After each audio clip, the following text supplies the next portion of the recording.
Wonderful, wonderful. Thank you. Thank you very much. Thank you very much for being on time. Thank you very much for your attendance.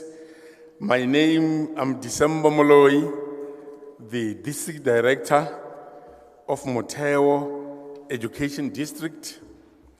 Yes, it is the district on the rise to greatness. The district on the rise to greatness. Thank you very much. I'll ask the Mahale Secondary School Choir to render the national anthem. Mahale. And then may we all stand up. May we all stand up. May we all stand up and, yes, the right posture. And then if you are a male man, the head off. Yes. Thank you very much. Mahale Secondary School Choir.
Thank you very much.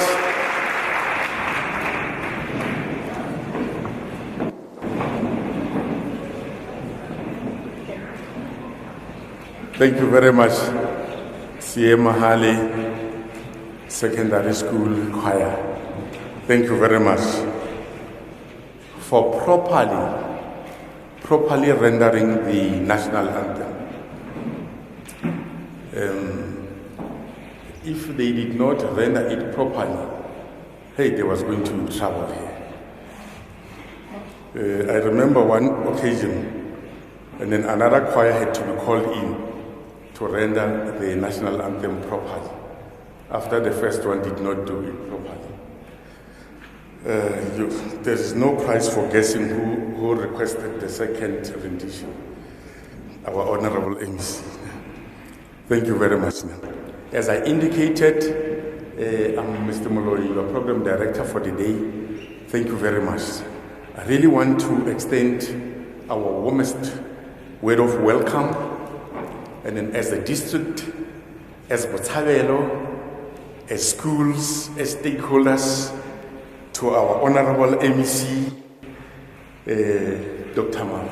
MEC, thank you very much for your leadership. Thank you very much for coming. We are very, very excited, and then as stakeholders gathered here today.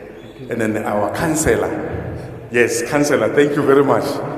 And then for your present leadership, for your honorable leadership. You are always, and then among us, whenever we are here and in Botshabelo. Councillor Vumile Nikelo, thank you very much, Mr. Bill. Thank you very much. Colleagues, it is also our pleasure and then to welcome and acknowledge and then our head of department. And then this one is not just the head of department, it's a superintendent general. And he's not a mister, he's an advocate. Advocate Malakwan. Advocate. Thank you very much, SG. Thank you very much for your leadership. Thank you very much. You can see we have got the doctor, we have got the advocate. We are ably led. We are led as a department. Then it is also my pleasure, on behalf of the Free State, on behalf of Moteo, on behalf of Botshabelo and all the stakeholders, and then to be welcoming in our presence, and then the Mayor Yvonne Temba, the trustee of CyrilRamaphosaFoundation. Thank you very much, and then for your support. The CEO of CyrilRamaphosaFoundation, Mema Mabatu Maboya, CEO, thank you very much. Thank you very much for your ever support. Thank you very much for choosing the Free State, for choosing Moteo and Botshabelo. And then the COO is also in the house, Memelani Spencer. Thank you very much, and then for coming. Thank you very much for your right choice. And then Me Maluleke, the Human Resource Executive Manager, is also here. Then MEC, we also have got Adopt a School Foundation representatives in our midst. That is Stephen Libere, the CEO of Adopt a School Foundation, is also here with us. Thank you very much, CEO, and then for making the right choice, for choosing Moteo.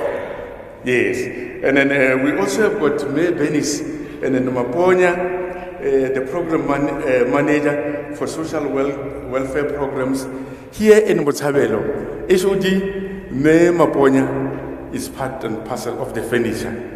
He's the believer. Yes, he's the believer in the greatness of Moteo, in the Free State, especially in Botshabelo. And then MEC, she's always crisscrossing Botshabelo to support our learners. Thank you very much, ma'am. And then we also have got Zelda Jacobs, the communication manager for Adopt a School Foundation. Thank you very much, Ms. Jacobs. And then HOD, we are also supported by our National Department of Basic Education. Yes, May, and then Sacheni, and then is here, who is the program manager for social cohesion and enrichment programs from the office of the minister. And then this morning she indicated to us that, and then she has been sent by the minister and the director general, and then to represent the National Department of Basic Education. Thank you very much, ma'am. We really appreciate it so much. And then we also have got and then MEC, and then our own, and then supporters, stakeholders, and then believers in our midst. We have got Ndate Muyeti. Ndate Muyeti is the chairperson of the Botshabelo Moral Generation Forum. And then he has attended all your events, MEC, which deals with social ills in Botshabelo and in Moteo in particular. And then he's attached to the National Prosecution and Authority, NPA. That's why he is working, but he spends most of his time HOD and then supporting our schools and then supporting our learners. And thank you very much, and then for your presence. And then we also have got the representatives from the Department of Social Development, and then Mayor Mahozo Musete, the Chief Director, is also with us. And then we also have got Mayor Celeste Matros, and then who is the representative of the country, and then Regeneration Forum. And then thank you very much for being here, Mayor. And then we also have got our social workers, and then from the Department of Social Development, MEC, and also the Department of Education, because this is part and parcel of their core responsibilities, HOD. They are working very closely and then with the program. And then we also have got the representative and then from the University of the Free State, and then Prof. Reineke. Thank you very much, Prof, for your support, for the sterling work we have done for the program, and then we'll hear, and then when the program unfolds, and then what are your findings, what are your recommendations. Memo Tsitsibale from the Director for AGAPE Youth Movement, and then is also here, is going to be facilitating, and then the discussions, and then during the day. And then we also have got, our officials from the state departments in the Free State. Thank you very much, colleagues, for your presence. In the interest of time, let me not and then single you out individually. We also have got MEC, our principals, and then of course, especially the 8 participating schools. We have got 4 primary schools, HOD, which are participating actively in these programs, and then also 4 secondary schools. And then one of the reasons, perhaps, and then why, and then the Motheo giant has awoken, has taken its rightful place, it is because of this program. Then I also want to extend our welcome to everyone who is here. I may not have mentioned your name because you are not on the list, but you must know, colleagues, you are warmly welcomed, you are acknowledged, and then feel free, feel at home. This is your program, and then this is what makes us who we are, what we are as the Free State, as Motheo, as Botshabelo, as stakeholders in education. MEC, this program is very important, and then for us in the education sector. MEC, it supports, and then the programs which we have initiated. I remember in 2016, MEC at Lenyora Latuto, you launched the Botshabelo Education and then Committee. The Botshabelo Education Committee here in Botshabelo, which dealt with gangsterism, with all the social ills in 2016. In 2017, the current president was then deputy president of the country, launched the TARI program at the school where we were in 2017 on the 15th of September. TARI program is one of the 3 programs and then which are supporting us and then under the umbrella of the CyrilRamaphosa and then a foundation. And then MEC, there was also a conference in 2019, then the HOD represented you there at Kopanonoke. And then HOD, you will also see when you look at our documentary package, and then you will see the speech which you delivered there on behalf of the MEC.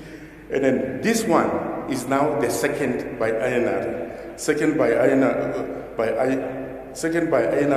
and a conference. The second one, this one is taking place in the heart of Botshabelo. And then MEC, after you gave us an indication that it is not right, HOD and then COO Maboya, to have the conference in Bloemfontein about the Botshabelo program. And then that's why we are here today. We started in the morning, we viewed the TARI program, and then it is the CEO will talk about it. He mentioned something very fundamental there. Then HOD, this program to us as a district is so important because it stabilizes our schools. It deals with the social issues, social ills, which are disturbing our learners. It makes sure that as a department we focus on quality teaching and learning. And then therefore they are supporting the social workers who have appointed MEC, and then in ensuring that we deal with all the social ills and then which are bedeviling our communities and our learners. It may be one of the reasons and then HOD and then why and then in the last 3 years as a district and then we have started to take our rightful place among the top districts in the country. It is because we are harvesting benefit and then out of this program. Thank you very much, Nef. Thank you very much for that. And then let's go to the next item. The next item, colleagues, I'm going to call the Chief Executive Officer of the CyrilRamaphosaFoundation, the one and only, and then Nemagoya. Let's give her a big round of applause. Yes, he's the CEO. He's the CEO, he's the power, he's the brain, he's the power behind this program. Thank you. Thank you, Program Director. The MEC for Education in the Free State, Dr. Mahwe, the HOD, the member of the Local Government Council of Mangaung, our trustees from CyrilRamaphosaFoundation, all our distinguished guests as far as from Pretoria to covering and representing the National Department of Basic Education. Ladies and gentlemen, all our delegates, good morning and thank you for blessing us with your presence at this conference. I'm going to be quite short because Ntate Moloi has touched on quite a number of elements. But to share with all of us here that as CyrilRamaphosaFoundation, we view that the best way to improve the lives of South Africans is through intervening and supporting programs that improve quality education as well as those that support small businesses. We see those as part of the contribution in closing the inequality gap, that if we support small businesses and we contribute to improving education, we can really take South Africa forward. We have a long history with the Department of Education, particularly here in the Free State, through our program of KST, which we've been implementing in Botshabelo, Tabanchu, and in Fezile district through the district whole school development model. Now, when we were working in that KST program, we have an element of social welfare for that model.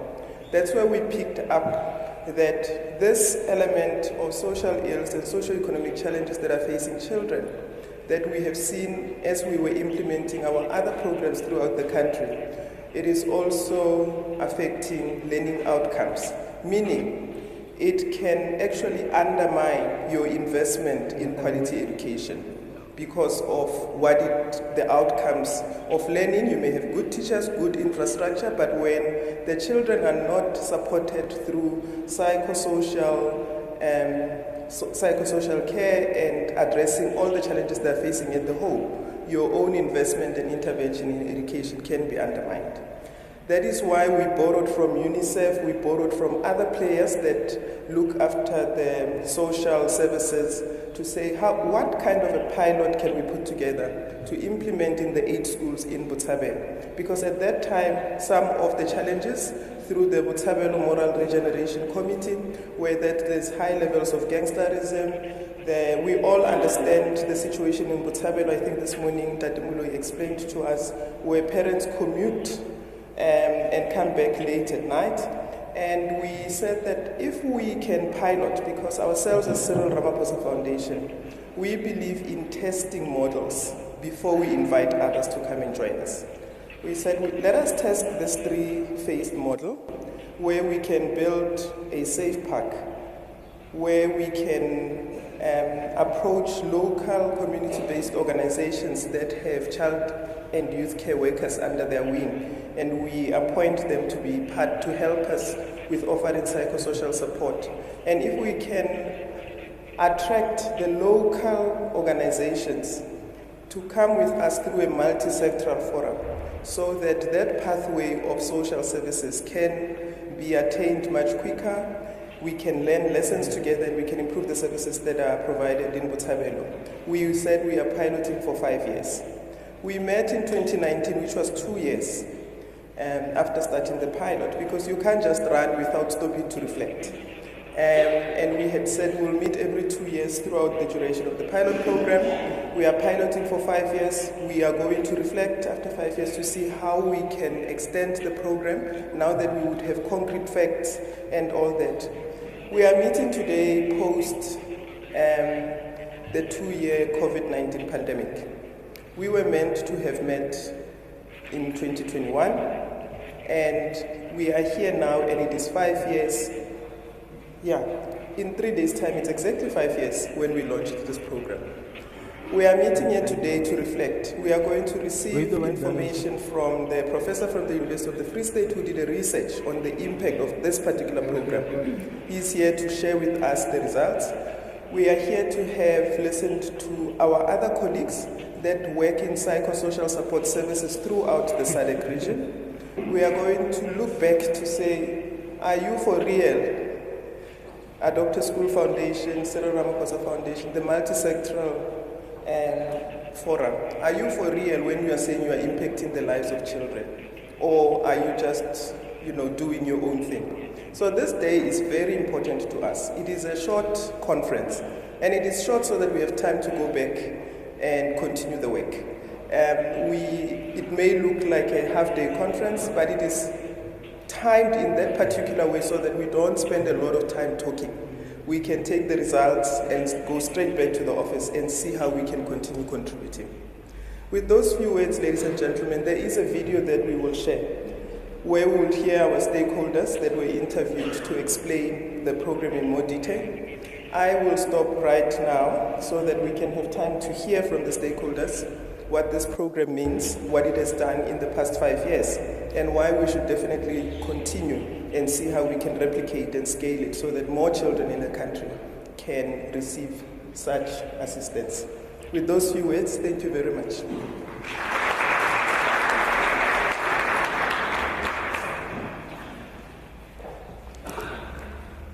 Thank you very much, CEO. Yes, the CEO has set the standard, brief, straight to the point. Thank you very much. Let's give her another big round of applause. Thank you. And then before we go to the next item, and then I think in our midst, we also have got May and Jim Dagane, the head of programs at KST, and then blessing this occasion. We also have got the head of HR, and then from KST, May Isabella Diba. And then we also, HOD, MEC, have got the court preparations manager. You heard it. The court preparations manager from the National Prosecution Authority in the Free State, Ndade Chris Mutame. Yes. Thank you very much. Thank you very much, Ndade Mutame. Thank you. Thank you very much. We also have got the Deputy Regional Secretary and then of SATU, the South African Democratic Teachers Union in the Central Region, Menno Malanga and Sasa. Thank you very much. Yes. Thank you very much. SATU, thank you very much for your support. Now, the next item, CEO, we want to tell the stories, the benefits from the beneficiaries.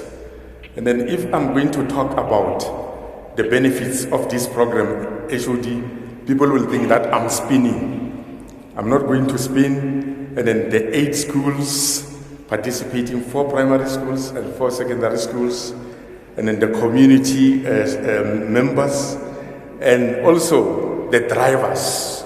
And then they are going to say something. Can we listen attentively and then to this video? There is a prize for people who are going to get the questions correct at the end. There is a prize. Listen attentively. There will be questions, and there is a prize for those who are going to get it correctly. Can we have a view? Can we view the video?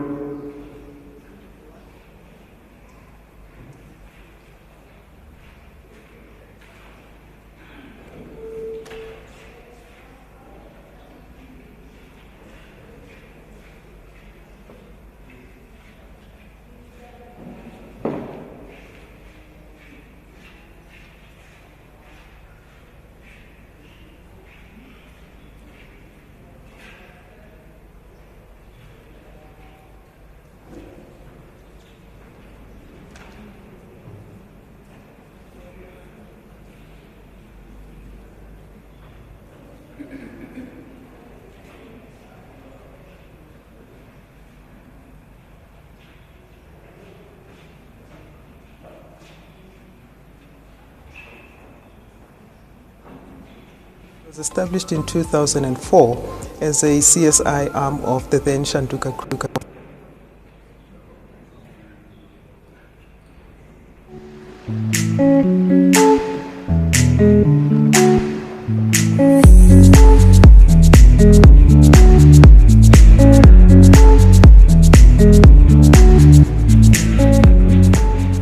CyrilRamaphosaFoundation is a public benefit organization. It was established in 2004 as a CSI arm of the then Shanduka Group. We changed our name to CyrilRamaphosaFoundation in 2015. Our main aim and mandate is to contribute towards development in quality of education as well in small business development and youth development. We pride ourselves as a pioneering organization. We support education through building models that are dynamic, that could enhance the level of education in disadvantaged schools. We also build models and keep on improving them to support entrepreneurship and small businesses through our incubation programs. And we also look into supporting young people through opportunities to access higher education as well as other youth development programs that could enhance their careers. TARI program is one of our flagship pilot programs which we are implementing in Botshabelo and in Diepsloot. We conceptualized this model after observing through research and our own work in Adopt a School Foundation, which is our partner in implementing this pilot project, when we realized that the socio-economic challenges that faces women and children have got a huge impact on the learner outcomes. Now, because our work through Adopt a School Foundation improves the actual schooling environment, the TARI program was a perfect fit to enhance the work that we are doing in the social welfare arm of the whole school development program. The TARI program is facilitated in Botshabelo, Free State, and the aim of the project basically is that it's facilitated within the 8 schools. We have 4 primary schools and 4 secondary schools. The 3 pillars are that of psychosocial support, safe park, and multi-sectoral approach. Under the psychosocial support, this is where we have child and youth care workers placed in each and every school, the 8 schools, and the child and youth care workers work hand in hand with the school-based support team. The child and youth care workers are there to provide all the services to the learners. The other pillar that we have is that of safe park.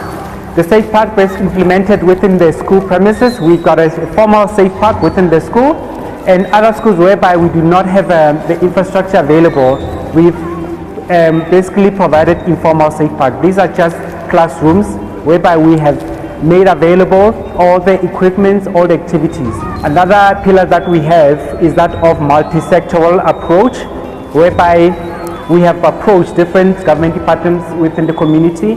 For example, we've got the Department of Social Development, Department of Health, Home Affairs, the South African Police Services, as well as NGOs as Botshabelo, Family and Child Services. We sit on a monthly basis under this forum whereby we can discuss some of the challenges facing the communities. And then it makes it easier for the TARI program to engage in certain activities as well as engage in awareness campaigns for the betterment of the community as well as for the development and prevention of any activities or any challenges which these learners may face within the community. Before TARI came, we were haunted by gangsterism and our hands were full. Most of the time, bana habaya bo di toilet. Ufumana go haba fika kamane ba kopana le member ya group itseng, so any affect ufumana bana se ufumana sona le bo some sort of lerata mhlomong kwa sekolo. Re ne rena le challenge ka bana ba ne bana le the challenges, social, emotional, physical challenges, meaning boteng ba TARI bo re thusitse haholo. The school was underperforming, lack of motivation, disillusionment from both educators and learners, lack of parental involvement and cooperation to the school. Re na le bana ba bangata ba undocumented, so TARI le the child youth care worker at least it's an important change because some of these learners ba se bana le documents.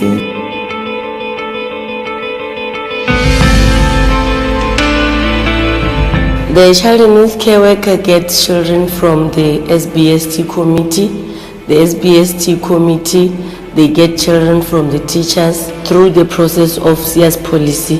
The CS policy is screening, identification, assessment, supporting policy, which is drawn by Department of Education. The child and youth care worker had one-on-one session with the child to gather the information from the child. The child and youth care worker conduct the home visit to the child's home.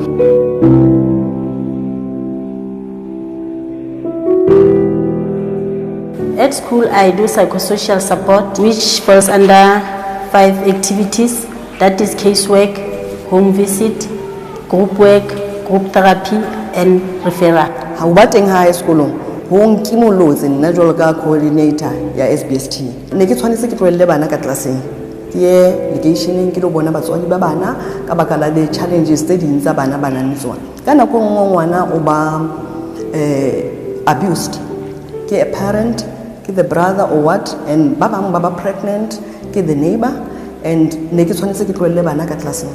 Ke ye ke lo bua le batswadi hore ho tlisise ditaba tseo. The problem e kgolo ke substance abuse.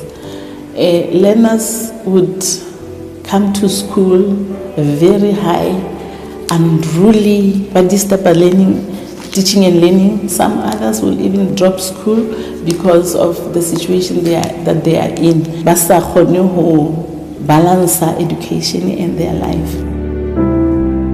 Challenges such as absenteeism, late coming, bullying, poor performance, lack of discipline. So those were some of the challenges that we encountered in our school before TARI.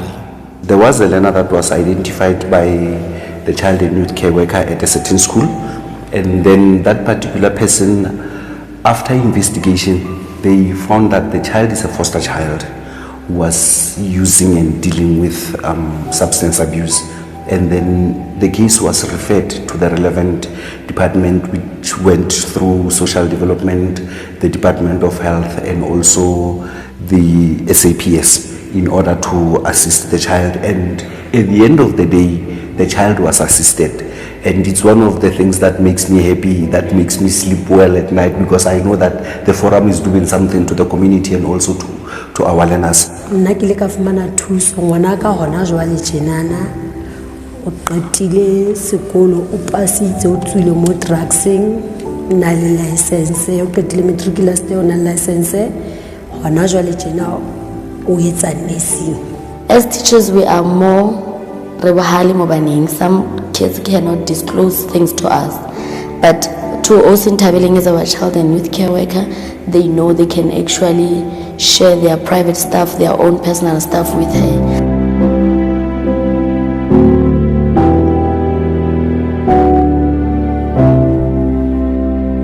Na Tari ile antusa ka hore ena le mme ka ne re dula re lwana re qabana, so ka be ke ya ho Tari ka go ka officing ke bua le child youth care worker aba mpontsha hore na eng ke eng a utlwa le side la ka la story na ho etsala eng ho tloa mo ha re tloa aba ya ha bona a lo bua le mme wa ka a utlwa le side la story na hore na eng ke eng. Ne ke le motho e leng hore ke short temper ke khone ho bua mare he e khone ho mpontsha hore ha o le motswadi o nka re di responsibility jwang o tame o dule jwang le ngwana fatshe le buisane hore in order hore communication e be teng and ngwana ha a dule a ntse a hlompha. TARI can also help us in the future. Ha ka fumana thuso ya bona ka remedial education le hore di learning support facilitators mhlomong di tle dikolo mona ka quarterly basis kapa termly basis ntho sena bothata because re na le bana ba bangata ba ntse ba academically challenged.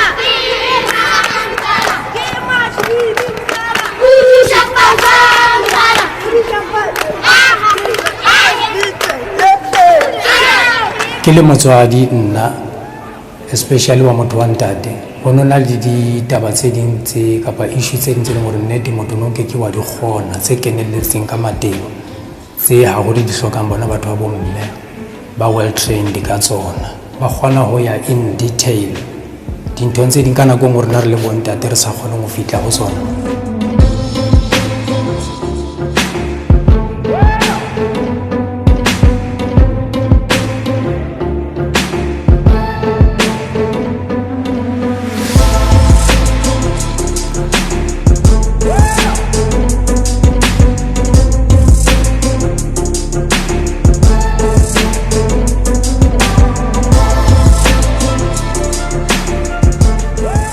Psychosocial support it is like how sa kono focus kapa o tshaba o bua if something happened to you o ka bua hore ke eng ho etseng and then o ta fumana thuso hore o kgone focus on tse ding se ka dula e le kelelong because it will damage your brain.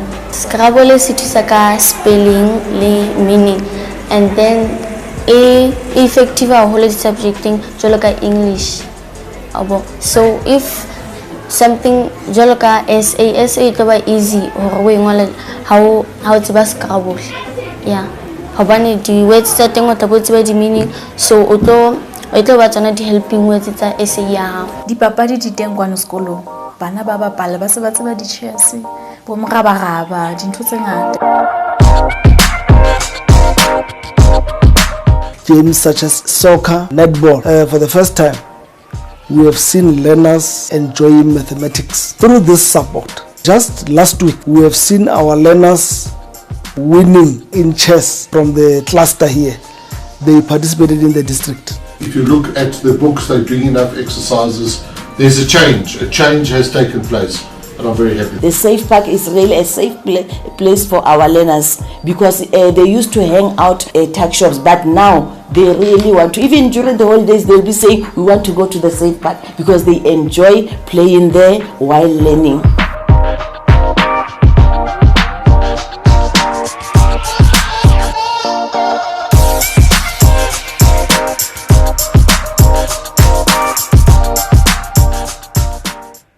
The school comes as the center of help and the center of hope. Because of TARI, we're able to shelter those learners, not necessarily provide accommodation, but to shelter them emotionally, to protect them physically, and to protect them psychologically. There was this boy in grade 8 who approached us around March. The parents had some sort of misunderstanding. They usually fight after receiving the SASSA grant. So this boy, instead of going to the police station, we saw him coming to school and he just said, I'm here to report my parents. They fought the whole night. And then I said, it means we are doing something. And it is because of the existence of TARI. Working together more, we can find solution on how we can help these learners with what they are going through, because there's a lot. The pilot has shown us that through the research that we've done and the theory of change that we had put together, it has shown us that there is indeed a deep need for psychosocial support in the schooling system, and it has shown us that we are able to influence and encourage other partners to work together with others. Now the school as well as the educators know what to do when they're faced with these social challenges. I would like to really appreciate and applaud the services of TARI this far. It is very much important to also note that Botshabelo as the area, it is a very big area because we've got about 62 schools around Botshabelo for now, although the program is not catering for all those schools. But I would like to recommend that in future, even to other circuits in the province, if it's possible that the program of TARI could be extended to there, I think it will also be of assistance more to those areas where they also need a psychosocial support like we received now in Botshabelo. Since its inception, the program in a nutshell have been benefited over 6,000 individuals. Those individuals include learners, include teachers, include parents, and other members of the community. Tari's role in the school is very, very much valuable. Bana ba bangata ba thusehile sekolong sa rona, re a leboha Tari. This program must stay at school. It will benefit the school and the community. Ha esale Tari inthusa between nna le mme wa ka. Ke se ke kgona hona jwale tjena ho focus dinthong tsa ka tsa sekolo. Ha re batle ho hang Tari ha e ka tswa ka go sekolo sa Nkgothatsi. E batle dulentse le teng kwana mona sekolo. Ka nnete ke bona ka nnete re thuseha haholo. Community e nna mo ke sebetsang teng e thabile haholo le sekolo se ke sebetsang ho sona le bana be ke sebetsa le bona because ke dula ke bona hore justice ya etsahala mo baneng. I'm not a bully anymore.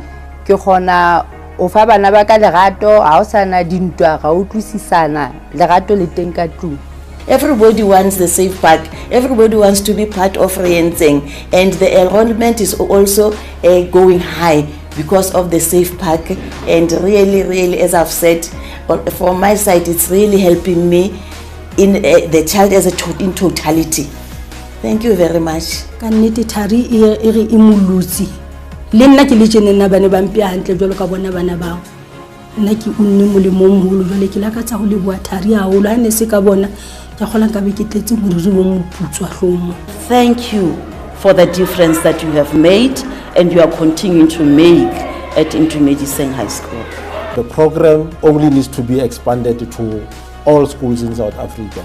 If possible, I will say even the neighboring countries. Tari program has lived up to the Foundation's vision of being an innovative and effective agent of social and economic change, focused on improving lives and creating opportunities in the communities we serve. As the chairperson of Botshabelo Moral Regeneration Forum, I want to say to our communities, to our stakeholders, multi-sectoral approach is the way to go. Thank you very much for all of you that have participated, the child and youth care workers, for working tirelessly in ensuring that the services that are required can reach the children and can reach their families. And to all our government partners, social partners, community-based organizations, faith-based organizations, thank you very much for being with us through this journey. And we do know that the children that have benefited through this program would see better hope and can have a better outlook for their future.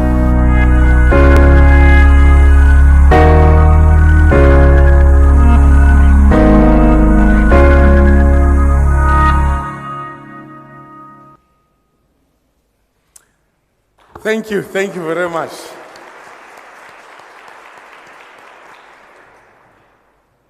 Yes, the benefits as echoed by the true beneficiaries, more than 6,000 beneficiaries. Thank you very much. MEC, HOD, you can see the three programs: psychosocial support, multi-sectoral approach, and the safe park, resonating and supporting the programs you have in the department. The school safety program. You know, MEC, I know how vocal you are about NSNP. You can see those elements. You know, the boys' dialogue, MEC, when you focus on the boy child, which has taken place, it was launched here in Botshabelo. The anti-bullying, anti-racism campaign, as it is unfolding in the province, the SBST, they all resonate and support the programs you are leading. Therefore, colleagues, I think we can really understand the expectations, and then from the executive authority, from the accounting officer, that there is just no two ways about it. It is expected that we must perform beyond expectations because of this support. And thank you very much. We really enjoyed it. And then enjoying the support, we have embraced it. MEC, I must thank our principals, especially the principal HOD, the school which is hosting the Safe Park. That Safe Park MEC, as it was launched on the 15th of September 2017, is still intact. It has not been vandalized. It is being cleaned. It is being taken care of. Ne? Then I must also thank the Botshabelo community. Ndademit from the National Prosecution Authority. You know, when you said in the meeting of the MEC that it is the community which must take responsibility, not the department. MEC, they have vandalized even during the height of COVID. Schools were vandalized, but that Safe Park has not been touched. Can you give yourselves a big round of Botshabelo? Thank you very much. We must just use it more and keep it, you know, as our legacy for generations to come. Then the next item, and then we are going to be looking at the TARI pilot program external evaluation study, which was commissioned. The findings, the challenges, the learnings, and the growth opportunities. Yes, by our Professor Ruth Reneke from the program Department of Social Work at the University of the Free State. Let's give Prof a big round of applause.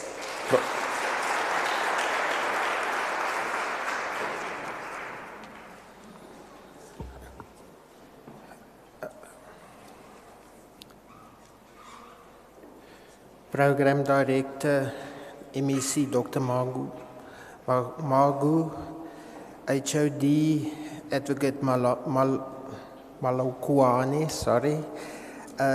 dignitaries from the CyrilRamaphosaFoundation, all protocols observed, ladies and gentlemen. It's a pleasure for me to give feedback on the research that we've completed. I'm still busy writing up the results, but preliminary results shows that this project really made a difference. I hope that my presentation will come up. In the meantime, thank you, there it is. Before I start, I just want to thank the CyrilRamaphosaFoundation for the opportunity to do this evaluation. For me, it was really a privilege because I believe that when things can contribute to making the lives of our learners better, then I want to be involved in that. I also want to thank all of the individuals that took part in the study, those that made their time available for individual interviews, group focus groups, those of you that completed questionnaires. Really want to thank you for that. And then the child and youth care workers. Ladies and gentlemen, these people, they are gems. The work that they did to make this program what it is, but also for the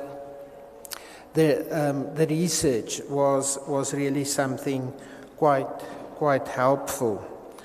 Okay, let me then quickly start to give a bit of background on the research. So as you know, there were 8 schools. I'm not going to say too much about that, but I think what I want to emphasize is that when this program started, there was a lot of social problems. We've heard about that this morning. Poor academic achievement, gangsterism, a big problem, teenage pregnancy, discipline problems, alcohol and drug abuse, and all those others. And you will see that when I show you the results, and I'll do this very quickly, that it really made a difference. But I need to continue by just giving you very brief background about the research so that you would understand that this wasn't something that was just quickly thought out and quickly done. So what I did was, without getting too technical on it, a mixed method approach where I first had interviews and focus group discussions, identified various themes, and then from that developed questionnaires, and then those questionnaires went out. If I can maybe go on with the slide, please. Next one, please. Next one. Okay, so just to show you who was involved, so there was one, I had interviews with the following people, one secondary school principal, 4 primary school principals, 8 primary school SBST members, 8 secondary school SBST members, the 9 child and youth care workers, 4 members from the Botshabelo Moral Regeneration Forum, 27 secondary school learners, and then 2 TARI management participants. And then maybe just to explain to you, next slide please. In the survey, I surveyed educators, learners, parents of child and youth care work, parents of children that received psychosocial services, and then parents and caregivers of children attending to the safe parks. So in total, 472 people were surveyed. My research questions was, how does the TARI program achieve its goal of creating a safe and empowering environment that promotes children's health and well-being, and to a lesser extent adult women? And secondly, how can the TARI program be improved into a well-functioning, high-impact model that can be replicated in other schools? Okay, so let me quickly, very briefly, tell you a bit about the qualitative research and what came out of the interviews and the discussions. So I identified a few themes, and they, amongst others, included child behavioral problems that is experienced in schools. Many of them have been mentioned already. Teenage pregnancy, disruptive behavior, bullying, substance abuse, heard that quite often. Child neglect and child abuse. Now, when we hear things like that, as a social worker myself, I hear a need for a social worker immediately. Then other problems experienced, child-headed households, sexual abuse, trauma, and again I hear the need for psychosocial services. And then school discipline. Many of the participants mentioned that school discipline was a problem, although they also mentioned that over the last few years it has improved. And I think what we also need to consider is the impact of COVID. You will hear many people saying all over the world that because of COVID there was an increase of discipline problems when learners came back. And I want you to remember that when I talk about discipline a bit later on. Okay, next slide. Psychosocial issues were also identified, and psychosocial services that were provided. Now, I'm not going to say too much about that, and then I'm going to jump to another main theme, the child and youth care workers. And as I said, these people are the gems, because they were the ones that literally made their shoes dirty, moving in and around. So I also looked at what they did. Then I think I just want to share with you, because it was qualitative, just a few words, but I'm quickly going to read that because it gives a bit of an understanding of the information that I received. Those children who misbehaved at school or who are bullying others, when the TARI counselor visited their homes, they changed their behavior. Important, the impact that this model is having. We are trained as teachers, so there are some aspects or other things that these children are involved in where we are not experts in that field. For instance, you have sexual, you suspect as a teacher that the child has been raped. So we just refer the child to the TARI people, and then they will refer the child to the clinic to make sure that services are rendered. You will find some of the children who are disruptive and disrespecting the whole school structure. They are the ones who are having learning difficulties. At our school, we have had a number of learners who were sexually abused, a number of them. So, Tari was able to organize some counseling sessions for them. Tari was also able to sit with those learners.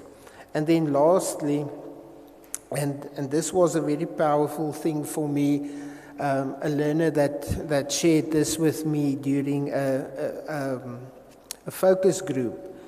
My brother was a gangster, and they always came at night and they did things. After my brother died, I told the counselor what happened at home. It helped me to talk to her because every time I was not in a good mood and they took me to the counselor because I was not good at all. Sometimes I'll feel better, but some days I miss him, then I don't want to talk to anyone, and the loss that we hear there. Okay, moving on to the qualitative part of the research, and I'm mainly going to focus on what the educators, what came out from the educators, but I will, in my slides, show you a few comparisons between the groups. So if we look at the main problems that the educators were facing with learners when I did the research a few months ago. So first of all, I want you to look at the top where you will see substance abuse and teenage pregnancy as actually being very low. So what this tells me is that although it's still a problem, it's not the problems that the educators are facing the most. For them, they see much more of poverty and learning difficulties and the lack of care of parents. So some of the things that were very strong when the project started seems to have lessened, and well, the only thing that happened was the input of the program. Then if we look at the need for child and youth care workers, you will see that in the last 6 months of the research, before they completed the questionnaires, many educators actually, first of all, I have to say 97% of the educators that completed questionnaires said that there's a need for child and youth care workers in the schools. 32% actually refer children to the child and youth care workers between 3 and 4 times in that last 6 months. So it tells us that the educators are definitely using the services that's provided by the child and youth care workers. Reasons for referrals by educators to the child and youth care workers, you will see behavioral problems that's been experienced in the classroom. Something that also stood out for me, linking that to the quantitative data, of the qualitative data, is that educators told me that, you know what, we can, when a child is difficult, we can send the child to the child and youth care worker. They will deal with it, and in the meantime, I can continue teaching.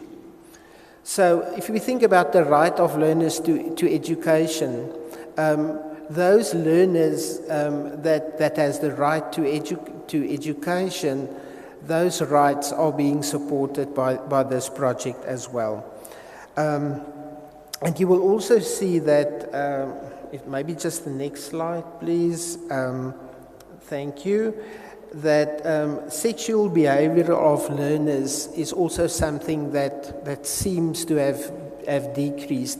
And I think that is why in many instances child and youth care workers had individual conversations and group conversations with girls about their sexual behavior, and I presume with boys as well. Okay, the next one is the child and youth care workers' tasks at the school, what the educators would like to see them doing. Home visits and providing feedback to the school was the thing that stood out most, and we know that they do that. And then counseling of learners. Now, if you think about all the trauma that learners are experiencing, that would definitely be important to do that. The satisfaction with the services provided by the child and youth care workers, on the next slide, you will see that people are extremely satisfied. That's 77.27% showing that children, that parents, parents and educators specifically, are extremely satisfied with them. Then on the next slide, counseling services that's needed. Again, this thing about emotional problems coming out, and that was a theme that I found all over. The need for someone to help children deal with their emotional problems, and then the family problems as well. Now we know, and the educators will tell us that when they dig a bit deeper, the problems that they're experiencing in the schools actually comes from the home. So the fact that these child and youth care workers can go to the home, see what's going on there, identify problems, refer that to social workers if they cannot deal with themselves, have a very positive impact on what's happening in the school at the end of the day. Next slide. As you know, gangs was a big problem, one of the major reasons why this project started. Now, if you look at that 58.91% on the right-hand side, you will see that it basically shows that currently most of the educators are of the impression that gangsterism isn't that big a problem in schools anymore. And I think this is really, really very important. I did some statistical analysis and between the primary school and the secondary schools, and it seemed that gangsterism wasn't that big a problem in the primary schools. It still isn't, but in the secondary schools there was a significant change when it comes to gangsterism between 2017 and what it currently is. Next slide, you will see the contribution people thought that the child and youth care workers made.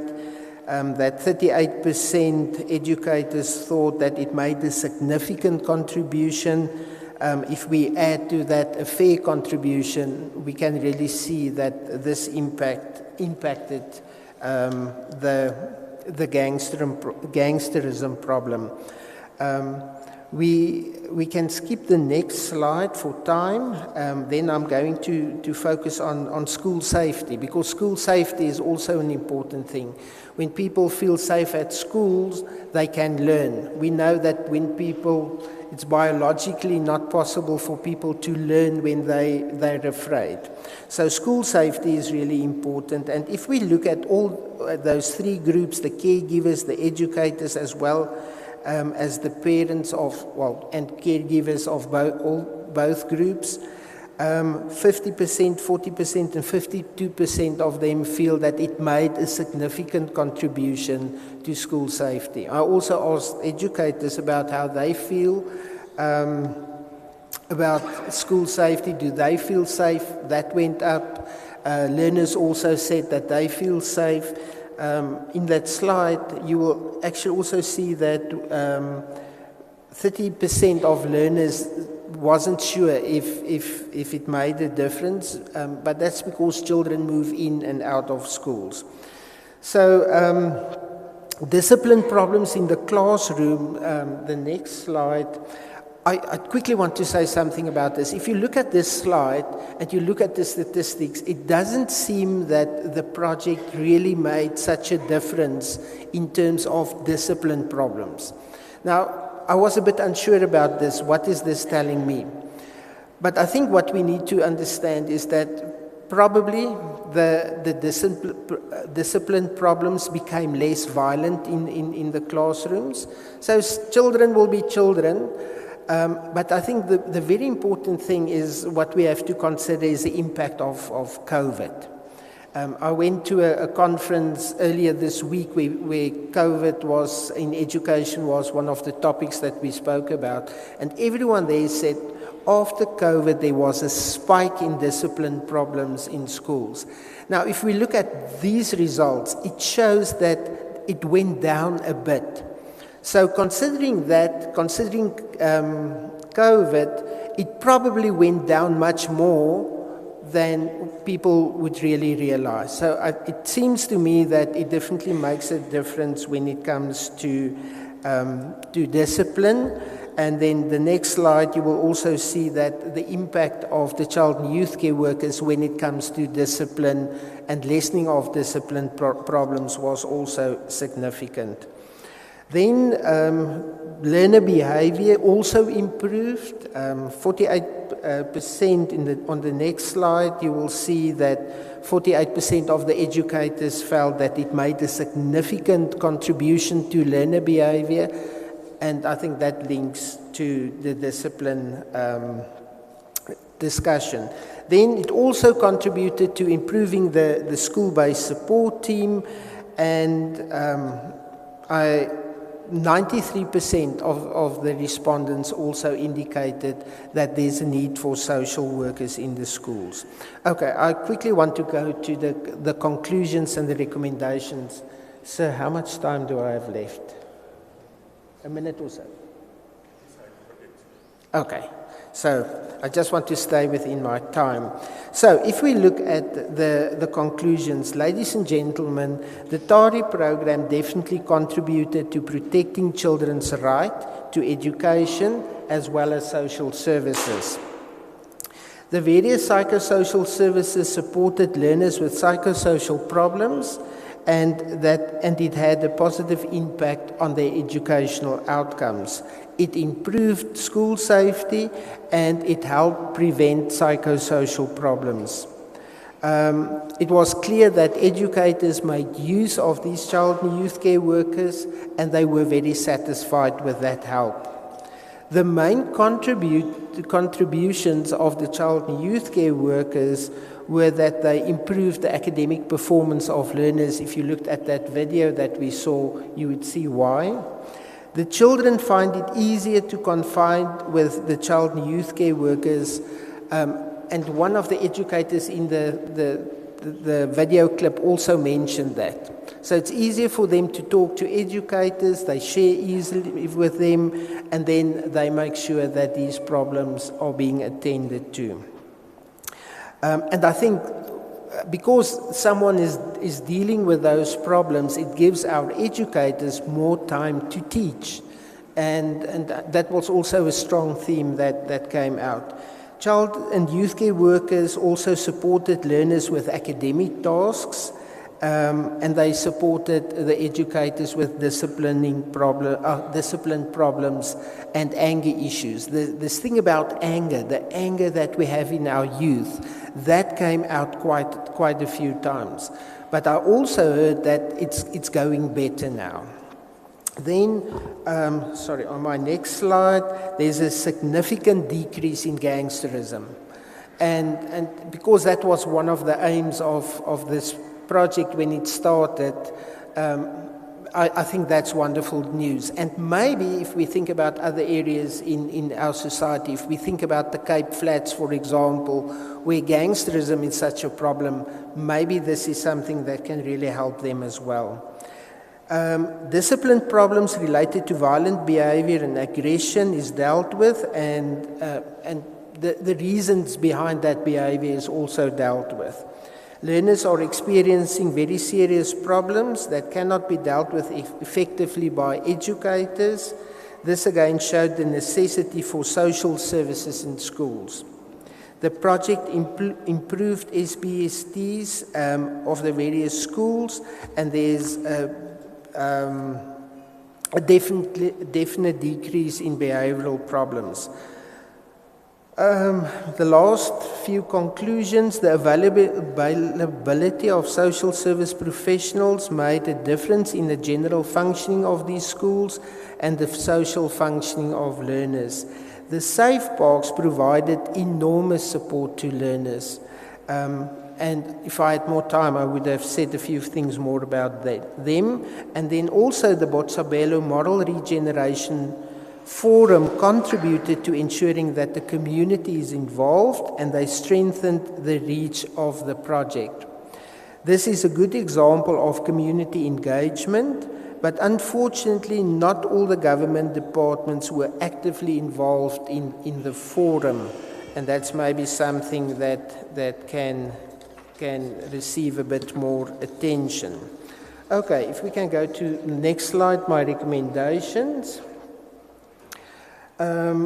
So first of all, I think that we should have more school social workers in our schools, as well as child and youth care workers.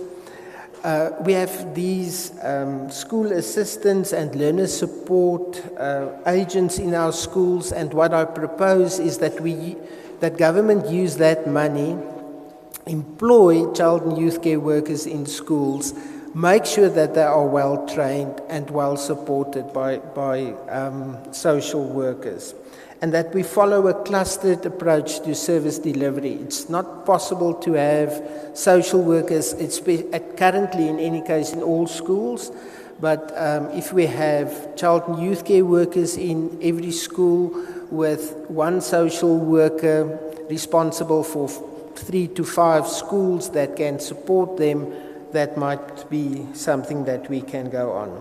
Then we also need proper and continuous training of our child and youth care workers, because they are so important in this process. The training of educators in how to deal with these traumatized learners, and then strengthening the forum, especially by getting DSD, Department of Basic Education, Department of Sports, Arts and Culture, and those departments involved in these forums a bit more, expanding the safe box, and then also expanding this model to other schools in South Africa.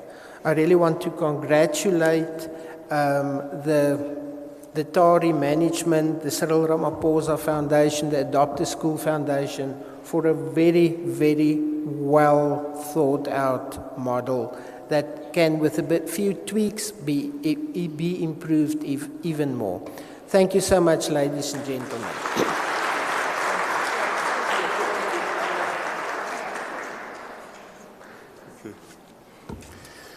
No, thank you very much, Prof. Thank you very much.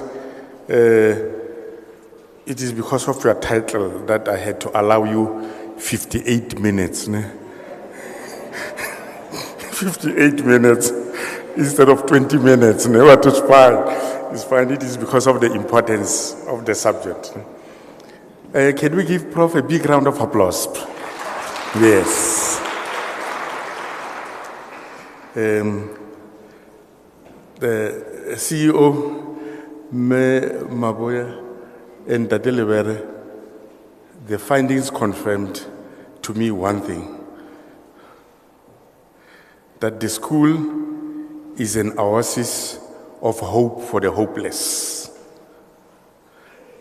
And there is also the need for continuity and sustainability. Memelan, we should not think now of, and then bringing the program to an end. We should not, I think I will ask the MEC to request that the expansion should not be at Deep Sloot where it is, but should be here in Motewa again. Thank you very much. Thank you. Yes, thank you very much. I think we are going to share, and in this presentation of Prof, especially our social workers, they are going to discuss it because it resonates with the work of our social workers. The community youth care workers are doing almost the same as what our social workers are doing. We need to strengthen that collaboration. The next now, what we need, we are going to look at the local and global challenges on child protection in schools, local and global. Let's welcome Ms. Celeste Matros from Country Regional Psychosocial Support Initiative. Let's give her a big word of welcome. Thank you.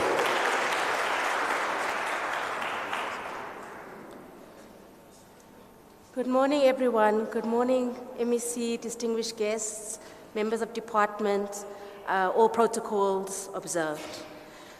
I think for me, I'm just going to be reinforcing the statements that other speakers have made before me, which is a good sign because it means we know what the issues are, we know what needs to be done, and all we now need to do is upscale what works. And we can see that TARI's program, their interventions, they work. I'm just waiting for my presentation to go.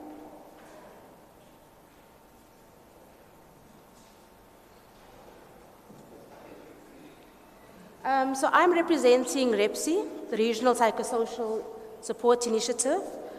We are a regional organization that is based and headquartered here in South Africa, but who works in 13 countries within, 11 of which are within SADC region. We are a 20-year-old organization whose vision is that all boys, girls, and youth enjoy psychosocial and mental well-being. For us, we believe that psychosocial support is the most accessible form of care that we can give to children, youth, and their families. In this country, in terms of the public sector, the number of mental health professionals to the population is very low. I think we can only serve about, I don't know how this stats works, Prof will have to tell me, 0.3% of the population can access mental health care services. But as we have seen from Prof's presentation, when you work with community members and upskill them to be able to provide support, they are the biggest agents of change. So in terms of sustainability, in terms of interventions that are aligned to the contextual realities of the communities in which we worked, I think upscaling community members to become psychosocial supporters, care support workers, whatever title we want to give them, is the way to go. Mental health has its place, and we are increasingly seeing an increase in mental health impacts within children and youth. But those referrals are the minimum percentage. And really the focus needs to be on how do we support communities with the skills to solve their own problems. So what are children experiencing? And I'm going to again repeat what other speakers have said. So in SADC, what we are seeing is an increase in the number of children and youth who are deprived of basic services. Food, education, life skills, healthcare, clean water and sanitation, protection from situations of abuse, just the basic minimum to be able to survive and thrive is not being available to children. So their basic rights are being denied them. There's an increase in gender-based violence and exposure to harmful cultural practices. We are seeing families as perpetrators of abuse within children, of gender-based violence towards children, which is not a new thing, but there seems to have been an increase, and I think it's around COVID and the pandemic that we know so well. And then HIV and AIDS is recorded to be more prevalent in SADC than in any other region globally. And I think we've stopped talking about HIV and AIDS as much as we used to when COVID happened. And it's very dangerous to not be having that conversation as much as we used to have. High levels of poverty. Poverty was repeated multiple times in the previous presentation. Poverty is a form of trauma. Poverty is a driver of violence. If you don't work on issues of poverty, you are not going to be able to create sustainable peace to end violence.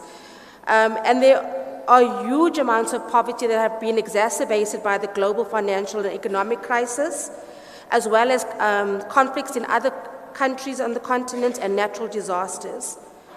We have high levels of youth unemployment, with youth feeling as if there's no future for them, which then results in depression, which then results in suicide ideation, but also even completion.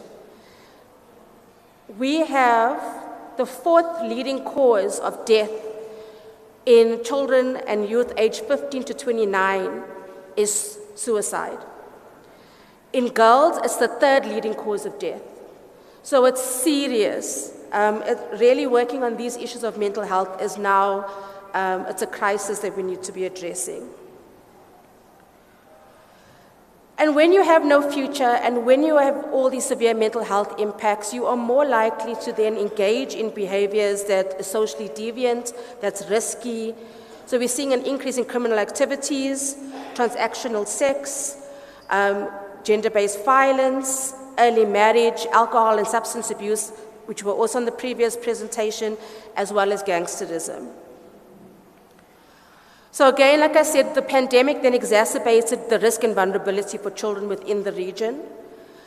The effects of the COVID-19 lockdowns on the well-being of young people have escalated protection concerns, and issues of child protection and safeguarding are now more important than they've ever been. We have increased exposure to sexual activity. Sexual debut has become younger and younger as we go. We are even seeing in schools in which we work, children as young as 5 and 6 simulating sexual acts. So exposure to sexual content is really increasing for children. So this increased exposure to sexual activity then increases your exposure to HIV and AIDS, STIs, teenage pregnancies, and we saw an increase in teenage pregnancies during the lockdown. So the girls that had babies during the lockdown then became more at risk, again, stuck in the poverty cycle for destitution, especially when they were then denied access to education became even harder for them to obtain. And then boys in the region who managed to find work during lockdown then did not want to return to school, preferring to have an income, which then also created tensions within the families because they then felt that they were independent and parents still wanted to parent their children, and then they caused conflict within families, oftentimes leading to violence. And then online safety of children became even more of a priority as teaching moved to remote learning in some countries. There was already been issues around sex offense and grooming and cyberbullying pre-COVID, but after COVID that became even more exacerbated. And then children lost their support systems. If you speak to children, a lot of them place their support system within the school, more than within the families, because the families are so fraught with so many challenges and social issues. When you say, who do I talk to when I have a problem, children will often say, my teacher, right, my friends. So those support systems then became unavailable.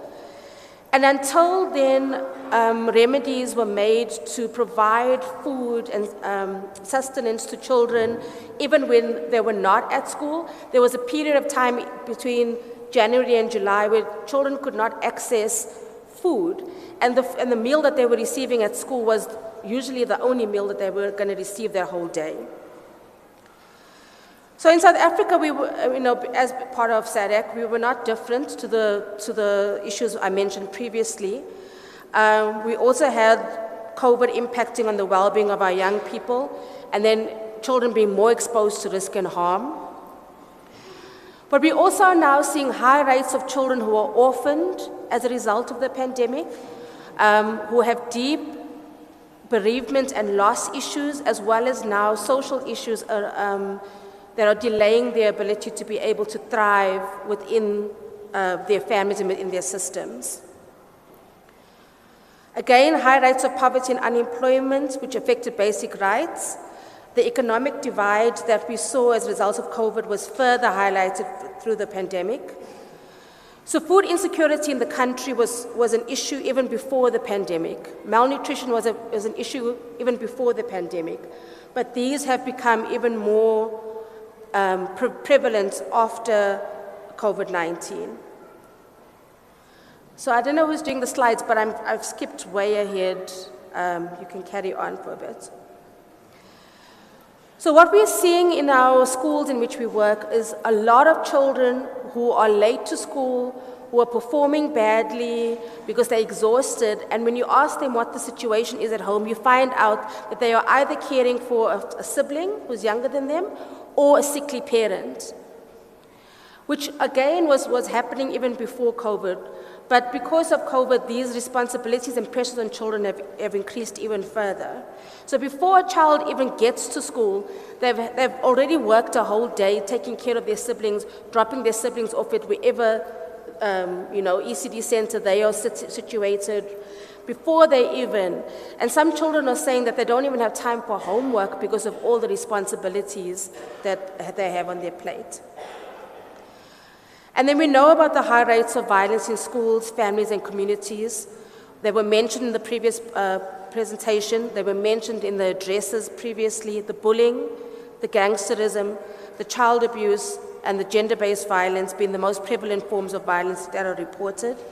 Substance use and abuse is on an increase, especially with over-the-counter medication. Cough mixtures containing codeine have become the drug of choice for many young people.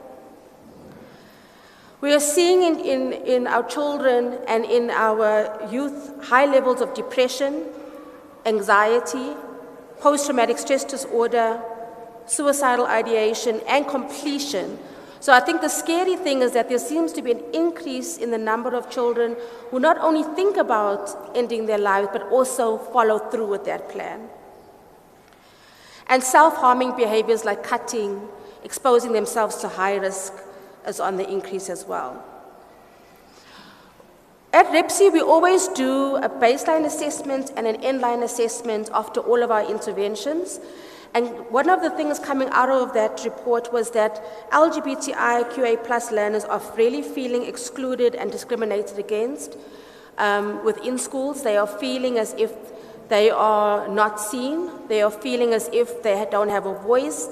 They are feeling as if their issues are not being addressed when we're speaking about relationships, when we're speaking about other issues of sexual and reproductive health and rights. And we also are having parents and caregivers who are struggling to assist children with learning disabilities and learning challenges. There's a lot of anxiety within parents with children who are not performing academically. And there's a lot of pressure on those children to be able to finish school to earn an income to support the family. So that cycle and that pressure on children just becomes even more increased, which then impacts on their mental health as well. So SADC, so what can we do? So SADC sees psychosocial support as a basic need, especially for vulnerable children and youth. Thank you. And I think this is such an important point because oftentimes we have psychosocial support as a pillar within our different frameworks. For me, it shouldn't be a pillar independent from others. It should be the framework, the foundation, the lens through which we do our work. It should be, what is the psychosocial response to this issue? What is the psychosocial response even to budgeting?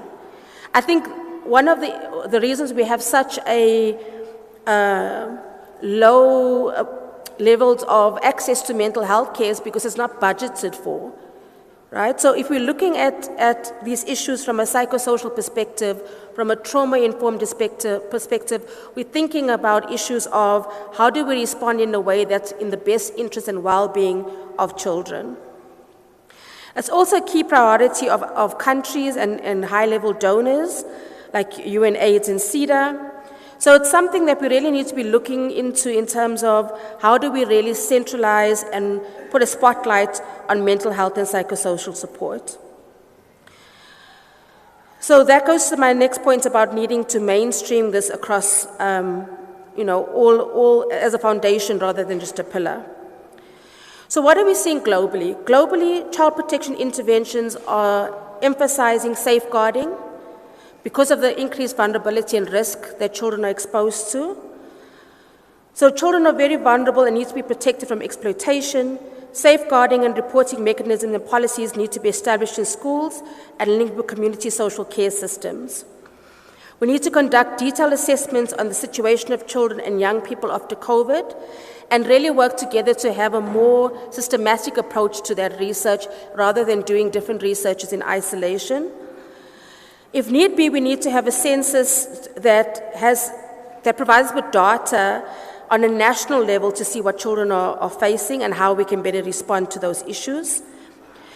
We need to establish safe places in schools and community centers where children can go and express their concerns, and this too provides a reliable data collection source. So TARI is really important because that's what it provides, spaces for counseling and care and support and safety. And the words that have been thrown around from the beginning of this conference, multisectoral, multidisciplinary, multisystemic. We cannot work in isolation. We cannot work in competition. We have to join hands.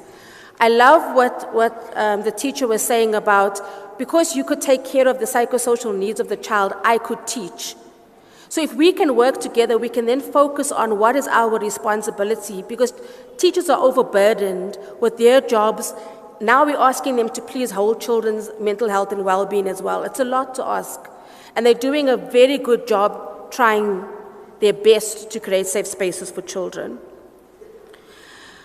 And the next point is really important to me. We have to use an empowerment approach.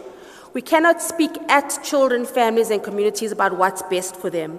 We need to work with them to co-create what they know in their hearts is best for them and what they need, and we need to work together, which is why I like the approach that TARI is using of training community members to provide the work.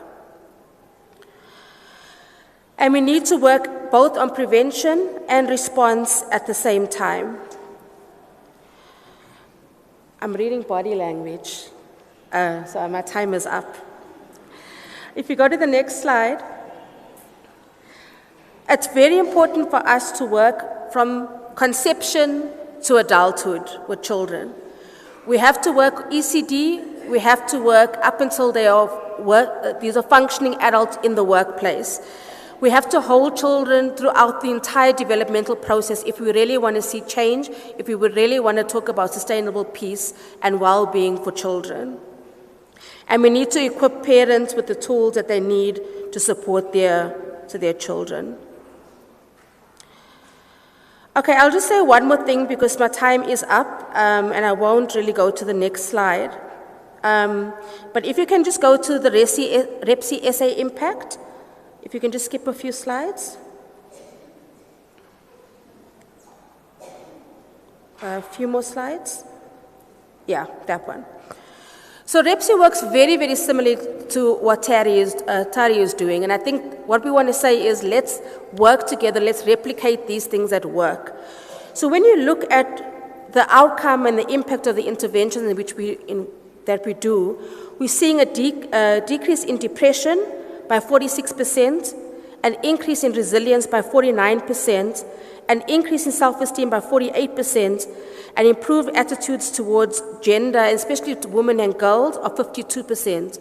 So working at a community level with community members, with educators, caregivers, and children is the gold standard model. It does create change, right?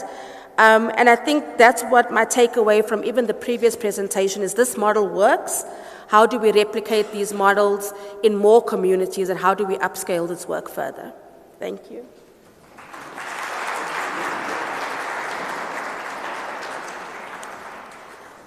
Thank you very much. Thank you very much. Can we give her another big round of applause? Thank you. Thank you. Yeah, no, I think you really managed to paint a very clear picture that we are not immune. We are totally not immune to the global socio-economic challenges, HOD.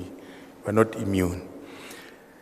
Then we have looked at, Botshabelo, Councillor Nigel. We have looked at the Botshabelo, the findings, the beneficiaries. Now we have looked at the countryside, South Africa, SADC, and globally. Now we will zoom into the Free State, and then HOD, MEC, the programs which we are running in the province, and then how do they dovetail, how do they resonate, and then with what we are doing in Botshabelo. And then this person I'm going to call is today the director for inclusive education. May Moses, you need to keep this title, being the director, for the whole day, for the whole weekend. I'll speak to the MEC and HOD for you to keep this title for the whole month on behalf of Mekweland. Yes, let's welcome and then many to give us the provincial perspective. She's now the director. When you address her, even during break, the whole day, director, yes. You can see she is really walking like one.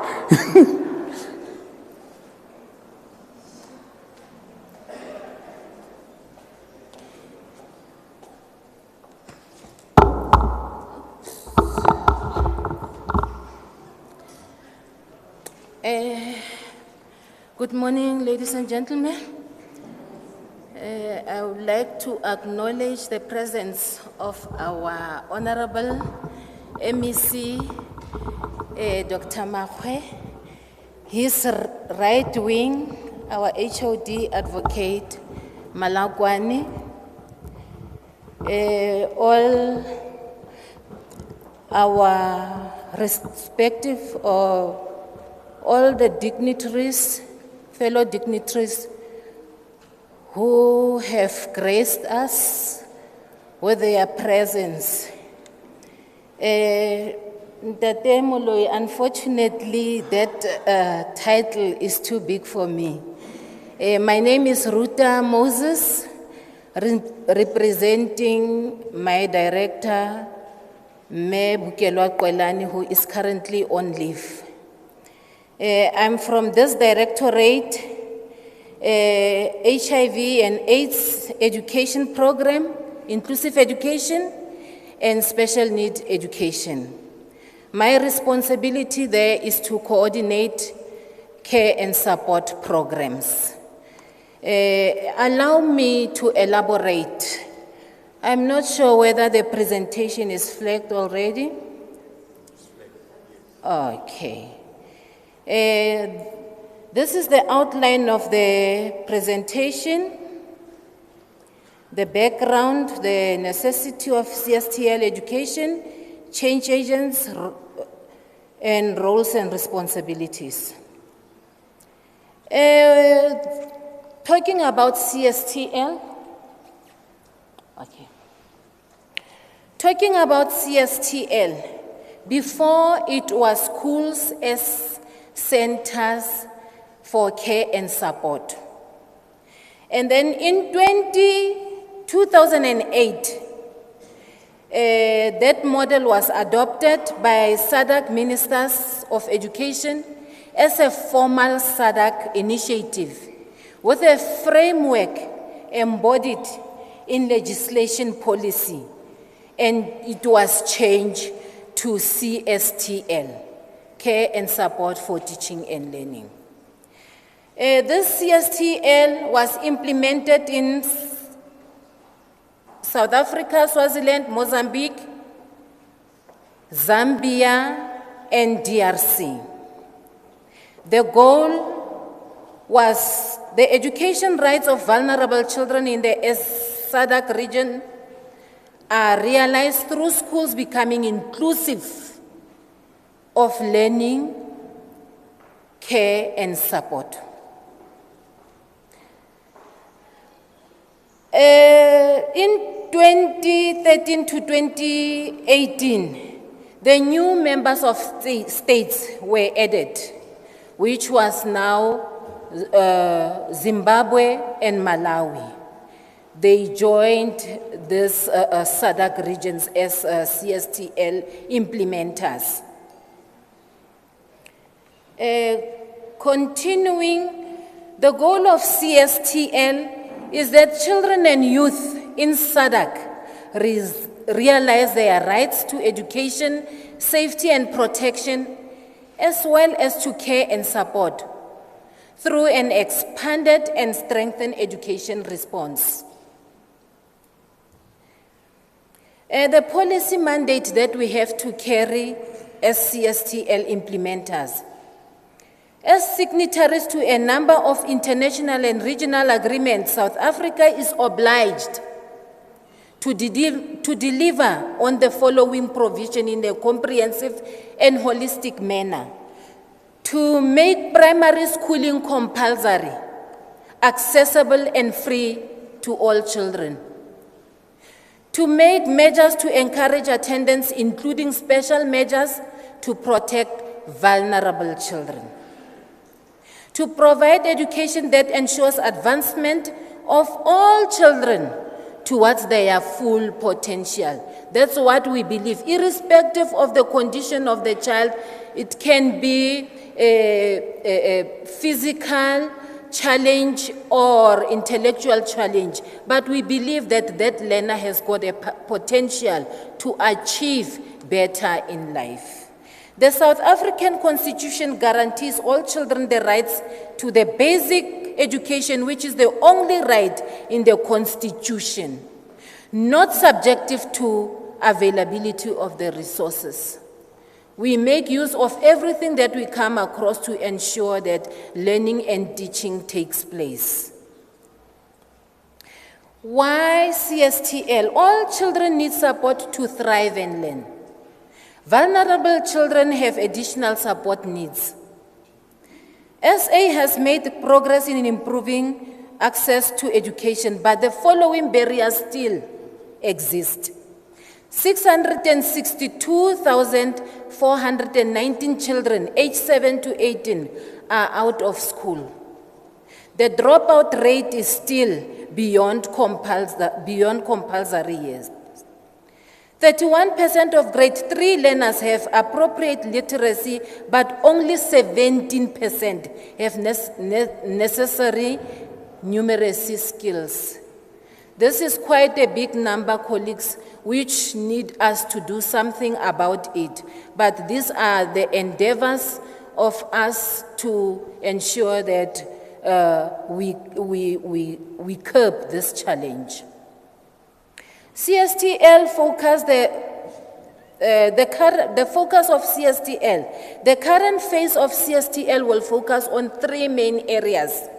System strengthening in the Department of Education. This is what we are doing to strengthen the system. In order to effectively mainstream care and support for teaching and learning, and in so doing, improve education outcomes. Accessing HIV and AIDS and sexual reproductive health services, programs, and services for children and youth, particularly vulnerable girls, to minimize the impact of these issues on their education rights. Promoting and protecting the rights of marginalized groups. This is our focus, colleagues. Promoting and protecting the rights of marginalized groups of children and youth to enable them to reach their full potential. If we can ask ourselves, who are the marginalized groups? We are talking about our quintile 1 to 3 schools, not saying the other schools are not marginalized, but looking at the areas of the disadvantaged areas where they come from. Hence, we are labeling them as marginalized groups. What is the care and support for teaching and learning program? CSTL is comprehensive, coordinated and multi-sectoral. It responds to the response to address barriers to teaching and learning for learners and educators. We are not only focusing on learners, but on educators as well. Hence, we are clapping with wellness so that all our programs that we are doing, like our integrated school health services, we are with wellness so that we also cover the educators in that response. Provide an overarching framework for existing programs we promote mainstreaming of care and support, we improve learners' access, retention, and achievement. Next. How do we measure our CSTL? The success of care and support for teaching and learning is determined by the extent to which we are able to ensure that all children are enrolled in school at an appropriate age, are able to attend school regularly and complete their schooling, provide with the opportunity and support to enable them to reach their full potential. Next.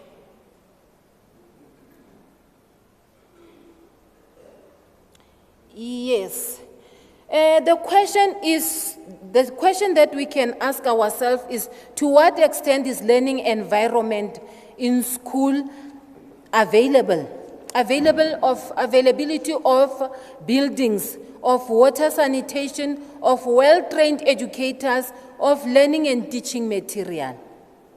Accessible, non-discrimination, like I've heard the previous presenter mention the LGBTIQ, that they are being discriminated at school. These are things that we have to look at, because everybody deserves to be treated in a dignified way. Physical and economically accessible to most vulnerable. Acceptable and substance, culturally and contextually appropriate. Adaptable, flexible, can respond to change and to diverse of learners. If we admit a learner who is on a wheelchair, we have to ensure that our school is inclusive enough so that we can accommodate that particular learner. Next, I think I'm now in slide 12. Yes. Priority areas that we have to look at. We are looking at nutritional support, the infrastructure, psychosocial, co-curricular, material support. When we talk about co-curricular colleagues, we have to ensure that our learners, they are not only focusing on books. We must allow them to play. Children should play. That is their work. An idling mind is a devil's playground. So what if they are not playing? They will now start engaging themselves in this all social ills activities. We give them material as can support, curriculum support, those who need support afternoon for doing homeworks, we cater for that. Safety and protection, that is done through our change agent, education change agent. I'll elaborate more about them when I come to that. Social wellness and health promotion. As we are speaking now, there is a campaign that is running of HPV. HPV is human papilloma virus. It is done by Department of Health. Department of Health, yes. Our change agents are doing very well in ensuring that the consent forms are in order when the nurses come to vaccinate those learners. The human papilloma virus is the vaccination that we are giving grade 5 girls to prevent cervical cancer. I'm pressed, and Tatemulo is showing me the time. Now I have to run. Colleagues, I talk about psychosocial support offered by care and support through the intervention of education change agents for teaching and learning. I have to talk about this, colleagues. I'm sorry, Tatemulo, I'll just run around through it. The CSTL is a vehicle to drive the program of psychosocial support through prevention and intervention programs in school. Yes, Why do we appoint change agents? One of the key lessons we have learned from implementation of care and support activities in school is the need to recruit additional personnel who would be responsible to provide day-to-day and care and support for learners. Colleagues, sometimes the teachers are overwhelmed with the work. So these change agents, we are not saying they should replace the teachers. They are the ones that are interacting with the learners, because during break they are playing, no one is seeing what is happening. So these change agents are able to identify those who are in need, those who are vulnerable. They will keep a list, and refer those to the relevant stakeholders who will assist them. Currently, we have appointed the criteria. Okay. Currently, we have appointed 41 change agents. It's 11 in Lejwe, 8 Fezile Dabi, 18 Moteo, and 5 in Harib. 18 in Moteo. This includes the coordinators as well. This runs for 3 years. It's a 3-year cycle. The previous cycle we had 36. We were supposed to end with 50, but we ended up with 36. How do we identify the schools? We look at the rate of learner pregnancy, HIV prevalence, TB, alcohol and drug use, socioeconomic conditions, gangs and disruptive behavior, the things that we have just alluded to previously, poor management and performance of schools. Principals are fighting us, why are we selecting schools when it comes to change agents? But this is the criteria, colleagues. Their roles, should I continue? Okay. Their roles is to implement prevention programs on drug and substance abuse, teenage pregnancy, gangsterism, bullying. Support-based teams, they support the site-based support teams in terms of identifying those learners. They establish network with the NGOs like TARI, what we call the Love Life, Soul City. They are working with those people in their community, depending on which NGOs are there. So they are clapping with those NGOs to ensure that they refer those learners who are in need and assist them accordingly. Colleagues, I think I will have to go to this one of communication protocols. The change agents, they report to the SBST coordinator at school level, to the SBST, to the principal, the district coordinator, and the provincial. But we are not saying we are closing our doors for them. If they have challenges with the coordinators, they can consult us. These are the partners that they are working with to ensure that the child of the well-being of the child is taken care of. The training developments, we took them through trainings when we appoint them, because we don't want them to make mistakes and say we didn't know. We gave them CSTL programs, training, life skills program, ISHP, peer education, and human resource issues. We also show them how to report, because they have to report. If they are not reporting, we won't know what is happening at school, what they are doing. We also took them through psychosocial training that was conducted by DBE on the 11th, it was the 23rd to the 25th of this month. It was conducted. We took Moteo and Harib.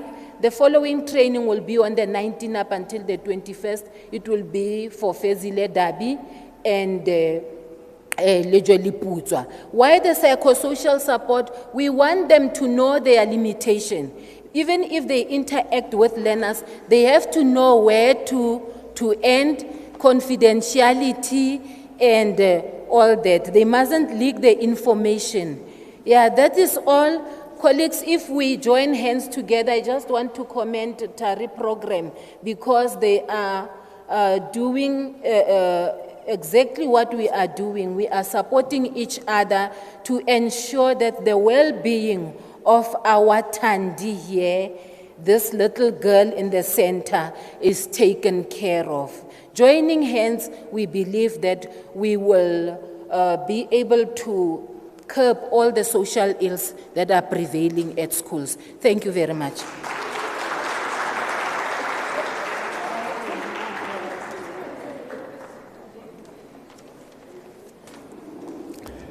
Thank you very much. Let's give her a big one, a big round of applause. Thank you. We have done very well, Director. We have done very well. Ne? Then I'm definitely going to tell Mekolani, and I want you to put me as one of your referees in your CV. Ne? Yes, that was well done. Ne? You know what I want us now to do? You have behaved very well. Ne? And then because of that, I just want you to give you 5 minutes before the next item. And I mean 5 minutes just for body break. You know, body break, just quickly rush. And in 5 minutes time, I want everyone to be seated. Ne? Can we just break for 5 minutes? Just for 5 minutes. I mean 5 minutes. Ne? And then you must keep the register at the door there of those, the latecomers.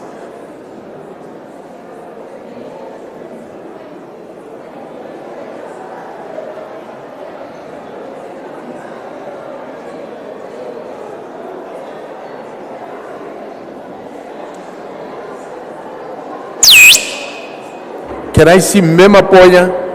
Mebenis Mapoya? May I see you?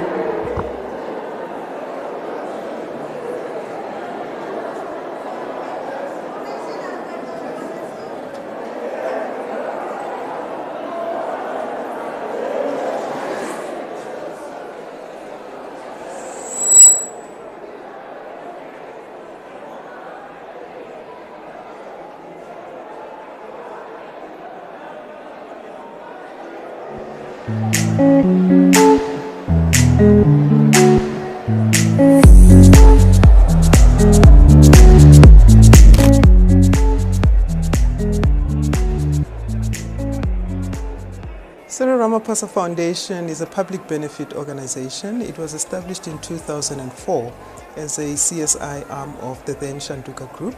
We changed our name to CyrilRamaphosaFoundation in 2015. Our main aim and mandate is to contribute towards development in quality of education as well in small business development and youth development. We pride ourselves as a pioneering organization. We support education through building models that are dynamic, that could enhance the level of education in disadvantaged schools.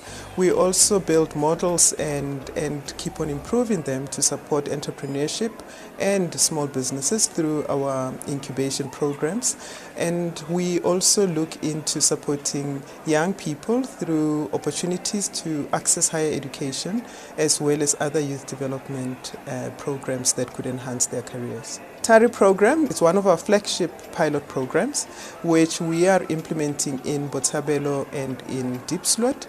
We conceptualized this model after observing through research and our own work in Adopt a School Foundation, which is our partner in implementing this pilot project, when we realized that the socio-economic challenges that faces women and children have got a huge impact on the learner outcomes.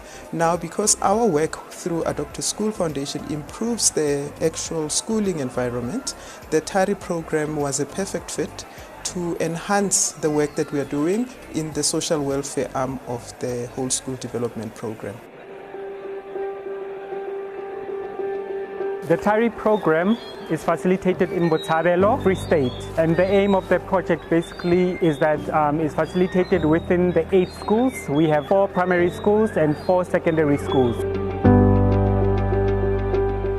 The 3 pillars are that of psychosocial support, safe park, and multi-sectoral approach. Under the psychosocial support, this is where we have child and youth care workers placed in each and every school, the 8 schools, and the child and youth care workers work hand in hand with the school-based support team. The child and youth care workers are there to provide all the services to the learners. The other fifth pillar that we have is that of Safe Park.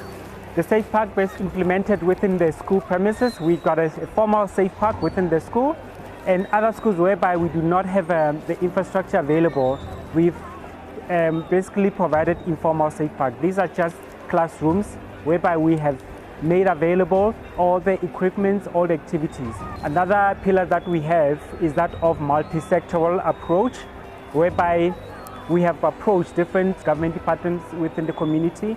For example, we've got the Department of Social Development, Department of Health, Home Affairs, the South African Police Services, as well as NGOs as Tabelo, Family and Child Services. We sit on a monthly basis under this forum whereby we can discuss some of the challenges facing the communities.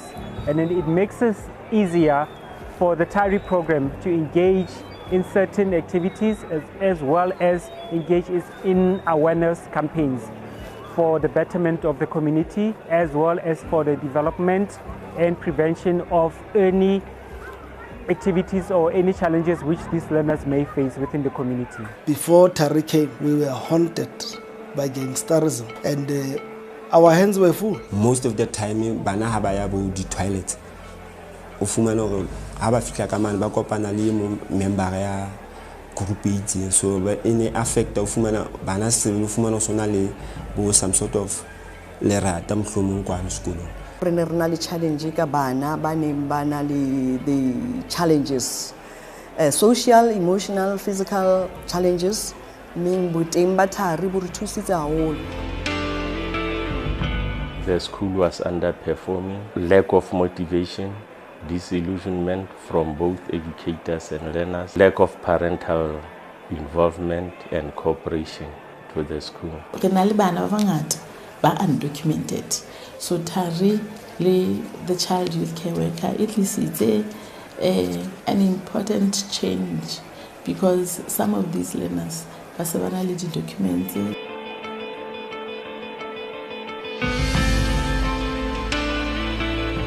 The child and youth care worker gets children from the SBST committee. The SBST committee, they get children from the teachers through the process of CS policy. The CS policy is screening, identification, assessment, supporting policy, which is drawn by Department of Education. The child and youth care worker had one-on-one session with the child to gather the information from the child. The child and youth care worker conduct the home visit to the child's home.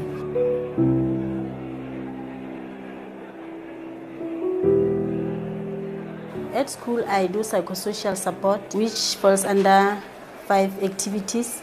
That is casework, home visit, group work, group therapy, and referral. Ha o ba teng ha sekolong ho nkimolotse nna jwalo ka coordinator ya SBST.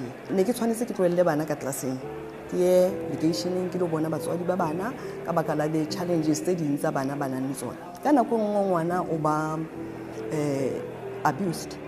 Ke a parent, ke the brother or what? Thank you very much, ladies and gents.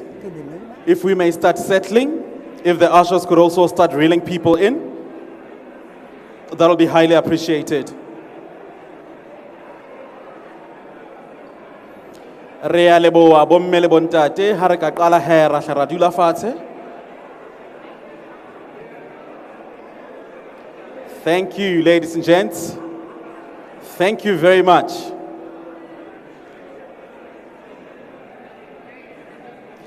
If the ushers could start reeling people in, that'll be highly appreciated.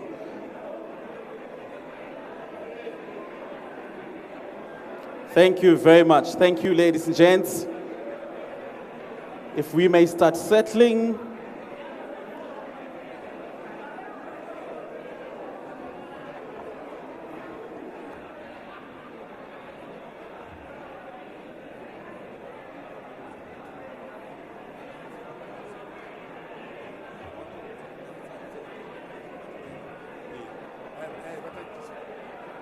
Okay, thank you very much. At the door there, Can we settle?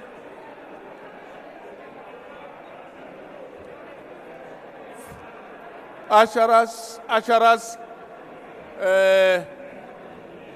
can you just let everyone come in?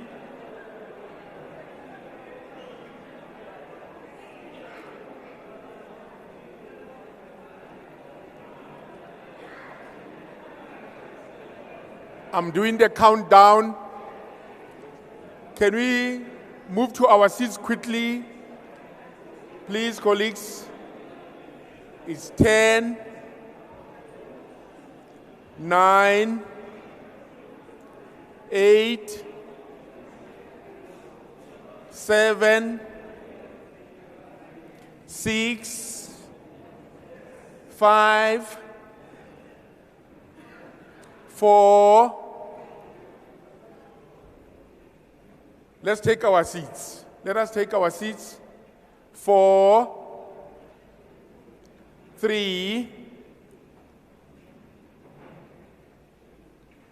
2,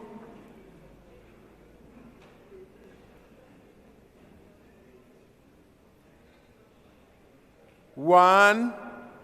We are starting. Thank you very much. Thank you very much. Thank you very much. I'm waiting for this one person to take the seat.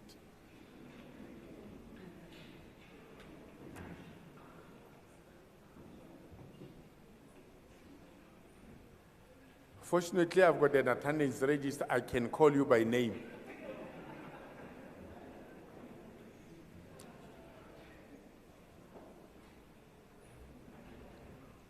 Thank you. Thank you very much.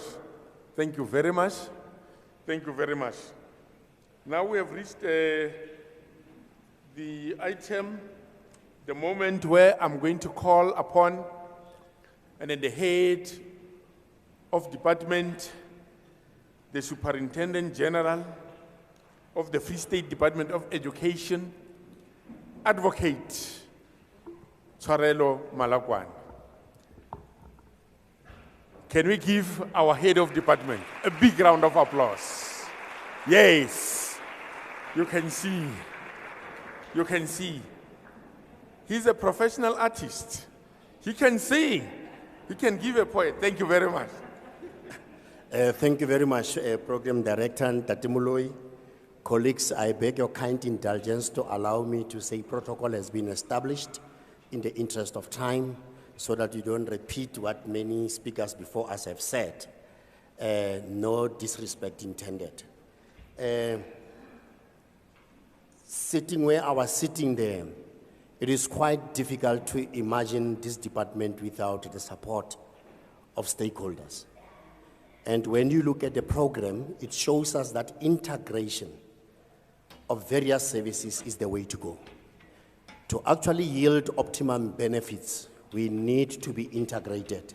And special thanks to our colleagues in the NPA, our sister department, Department of Social Development. Clearly, education is a societal matter, and this program simply seeks to underscore that reality. There is my job is not to speak, but there is a speaker before me, I think is Me Celeste Matros, who spoke about I think the wreckage of COVID-19. In the main is felt in our teenage pregnancy. The problem is big. Is bigger than what this program can unearth. As a result, we are actually planning with union formations to hold a summit on teenage pregnancy. It is so bad that I was telling the MEC the other time that even in one class, teachers have to teach a boy who has impregnated 2 learners in the same classroom. And as time goes, the problem exponentially grows, and it's obvious. And teachers are supposed to teach in that environment.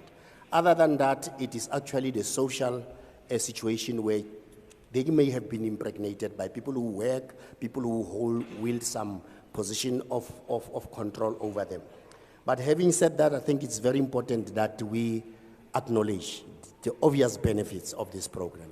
Where I stand, I tried to front load our prayer MEC to Memabatu to say maybe we must look at scaling, as Ntate Kokoto has said, but also try to transplant these best practices to all the other districts. The picture is big, and we appreciate your support, and the CyrilRamaphosaFoundation, we are forever grateful to your continued investment in this department. Back to my job. Ladies and gentlemen, it is my pleasure to take this opportunity as I request you to all rise.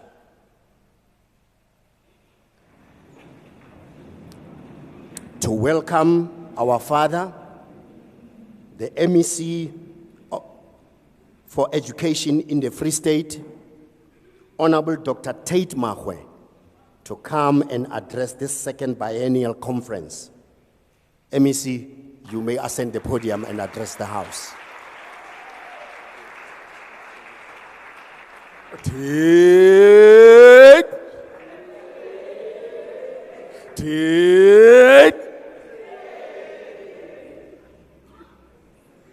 Thank you.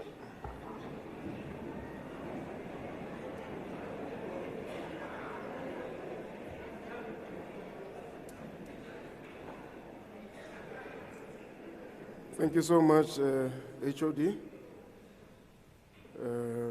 for the introduction. I like the way you did it. You know, Baba Mbakata is a Bible, Mtakona Saile Kai, Ahula Kai, Afoswajikolo Kai, and all these other things. Now, you were just prompt and businesslike. Let me also thank the program director. Thank you very much, Ndate Moloi, with your slogan. Thank you so much. And then HOD. But I must also thank our Chief Whip. You are still the Chief Whip of the ANC in Mangaung. Can you stand up so that people can see you, so that they can recognize you? This is our Chief Whip in Mangaung. Thank you very much. Can I also thank the presence of the principals, the teachers, and their formations, the CyrilRamaphosaFoundation CEO, Nemaboya, KT and KST. You know, I always make a provision, just in case KT is here. I just say KT and KST, so I don't miss anyone because they are both my friends. I don't want to lose any of them. All the key stakeholders, professors, NPA, quite a number of very important people who are here. Our teachers and their formations, Adopt a School, Foundation, and many others. But I must also recognize the presence of the parents who are here, the SGB members, and the community of Botshabelo. I really want to use this opportunity. I don't want to wait until Mr. Moloi says this to me. But I must say the most important things first before he says that. Let me use this opportunity really to thank our president, President Cyril Ramaphosa, because this is his program. And I always make sure that I do so, because this is a program where he put his own money. It is not the money of government. Even if you hear people dreaming on radio, sometimes saying things that are not there, don't worry. This was his own money. He could have used this money to buy another buffalo. But he decided to support the black child in these communities. So I really want to thank the president through his foundation. And they've been very consistent. And we have heard that the foundation was started a long time ago, 2014 thereabouts. In fact, 2003, 2014 it was changed because he became a deputy president. So the man has been philanthropic. The man has been in charge of supporting, black education all the years. So we must really recognize that and not just forget what he has been able to do to support education in our country. We must also thank the TARI, the program TARI itself. I think you have really shown us a blind spot. And I hope that all our social workers would have been here. And I know some of them are here in the Department of Education. Social development is here. But I'm sure now you have shown us that there's been this blind spot that needs attention. And I can assure you that we are going to make sure that we give that thorough attention, because you cannot have a situation where we expect children to excel, but when they go back home, the conditions are actually depressing them. And therefore, unfortunately, as a school, we need to play that role, because somebody must play that role of creating the future. And I believe that education and schools plays that role for the child. Because our children spend most of their lives from age 6 up to age 18, of course some of them age 20, some of them age 25, but in terms of legislation, up to age 18 or 19. They spend all that time in school. And then if there is any institution that can change the way they are going to live their adult life, it is the school. And we must actually rise up to the challenge and work with all the professionals who are going to give us support. We also know that in the Department of Education, like all other education departments in the country, we've got serious challenges. And these challenges include, amongst others, throughput rate, the number of learners that start.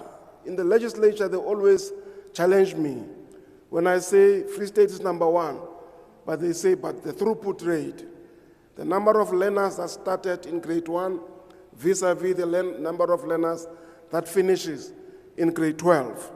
So we've got a very serious problem. And you can see, Program Director, that one of the reasons that makes these children not to succeed are these social ills that have been discussed by the previous speakers. We've got a lot of challenges in terms of dropout rate.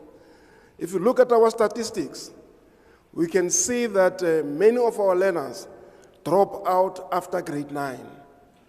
Many of them leave school to go and work. Others, they drop in grade 10. Others, they drop in grade 11. And now you find out when you are advertising for jobs, and the jobs would say at least you must have a minimum of grade 12. And you find that majority of them don't have that grade 12. We have also other challenges of repetition. Children repeating grades many times. And you would have realized that in terms of the policy now, government ended up introducing a policy that says you can't repeat a phase more than once. You cannot drop out, or you cannot repeat in one phase more than once. So it means when a child fails in foundation phase, if you fail once, we must now take him to the next phase. If they fail again in that phase, we must take them. And then we are challenged by circumstances where people say, we've got children in high school who can't read and write properly. And these are some of the challenges that we are facing. We have very serious challenges also in terms of exposure of our learners and career guidance. Because many of them, yesterday I was with the Deputy President at Sedibeng College of, Sedibeng TVET College. And we were realizing that there's quite a number of learners who are doing NCV level 2, right? But they've passed matric. So because of the lack of opportunities, they have to go to grade 10 again, because NCV level 2 is grade 10. So they do grade 10, 11, and 12 again. And therefore, these are the challenges that we have in our country. And indeed, other challenges have been mentioned, challenges such as violence, substance abuse, and gangsterism.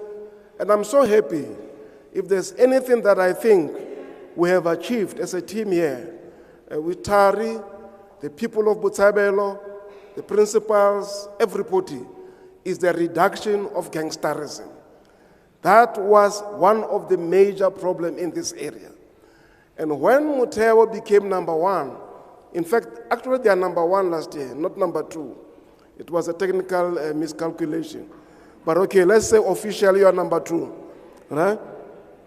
When they became number two, I knew at that time that there was no way we could be number two if Botshabelo has not brought its part. So we must actually congratulate Botshabelo for Mutewa to be where it is.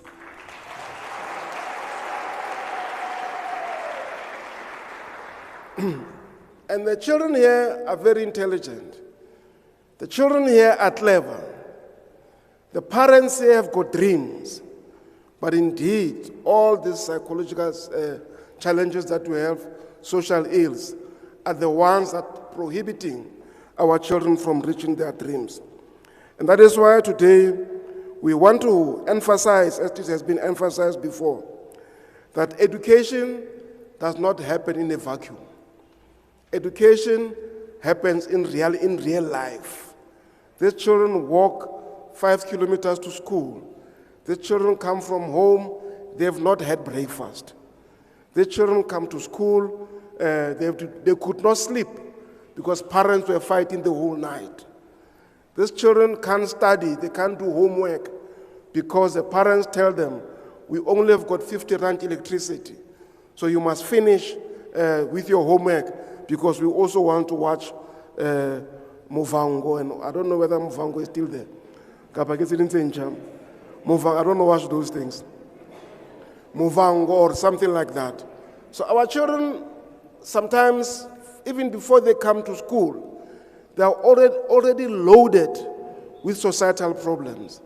And indeed, that is why we really need the support that we have received. Our children are faced with poverty, right? Our children come from dysfunctional families. And therefore, it is very, very important to listen to what Prof was saying. And we must go out of our way, HOD, to try and ameliorate some of these challenges. And that is why, HOD, I know we don't have money.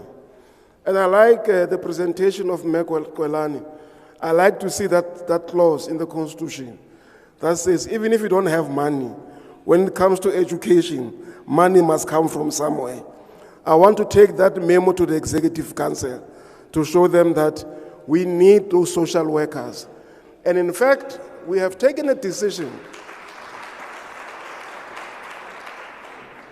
We have taken a decision for starters, HOD, that every circuit must have a social worker, at least every circuit. Because we can see that solving children's problems, we are also solving societal problems. I saw that learner who said, I had problems with my mother. We couldn't agree on many things. Now the social worker or the social services impacted on the learner, but also on the parent herself. And now she says, I can now be a better parent. And not only is that learner going to benefit, all the other children are going to benefit.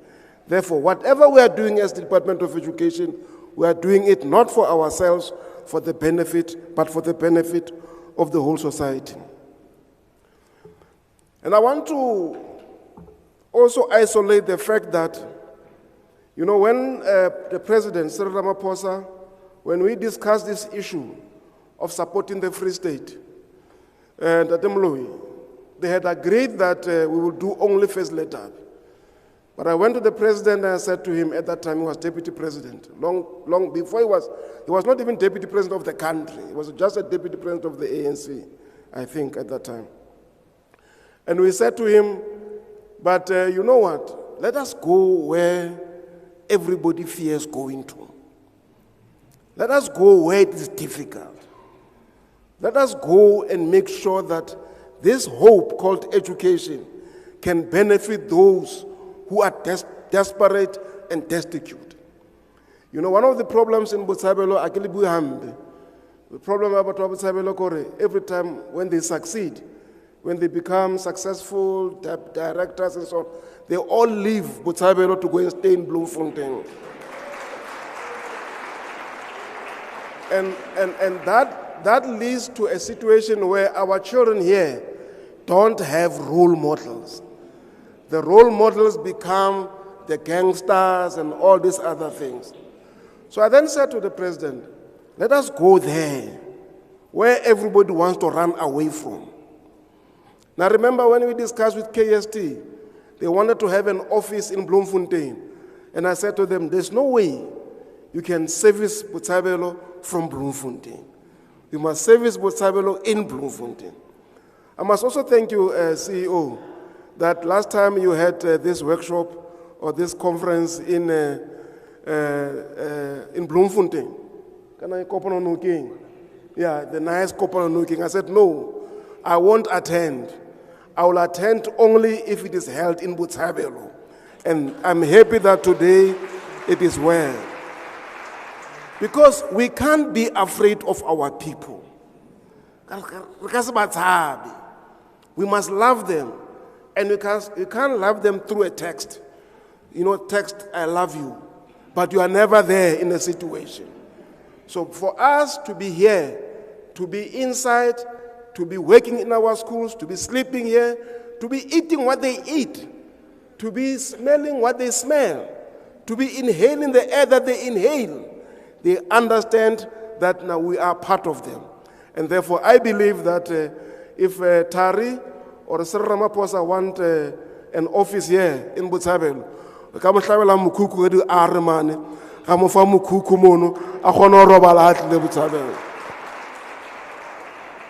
but I really thought that it is important to praise him, to praise the program, to say we went into the difficult area. We went when everybody's choosing to go and support Grey College, UNICE, and all those nice schools, because they know the results will come. We went to here to come and support the schools here. And then and the schools here have proven to us that if you give us support, we'll give you results. And I think this is what the message that I got, it was in the same hall when you spoke to the grade 12s. They said that, give us support, we'll give you results. So congratulations to all the teachers, the learners, and the parents of Botshabelo. You have given us results, and we are very, very proud of you. Nelson Mandela did say that education is the most important weapon that we can use to change our world. But unfortunately, this weapon can be blunted by social ills. This weapon can be destroyed by issues such as violence in our communities, especially between learners and teachers, and learners with learners, and learners with their own parents.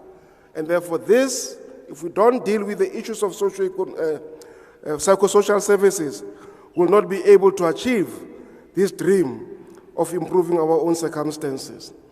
Things such as bullying come because, you know, of the social conditions under which we are living in. Many of us who are in here, who now stay in these towns or former white areas, you would have seen every time when you drive around town in the evening, you don't see a lot of white people or white students standing in the corners. You actually never see them. They are in their homes, they are doing homework, they are working hard, or maybe watching TV, whatever they are doing, but in their homes.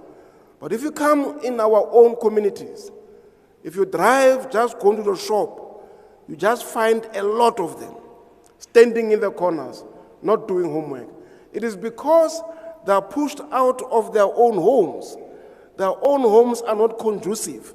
So we still have a lot of work to do.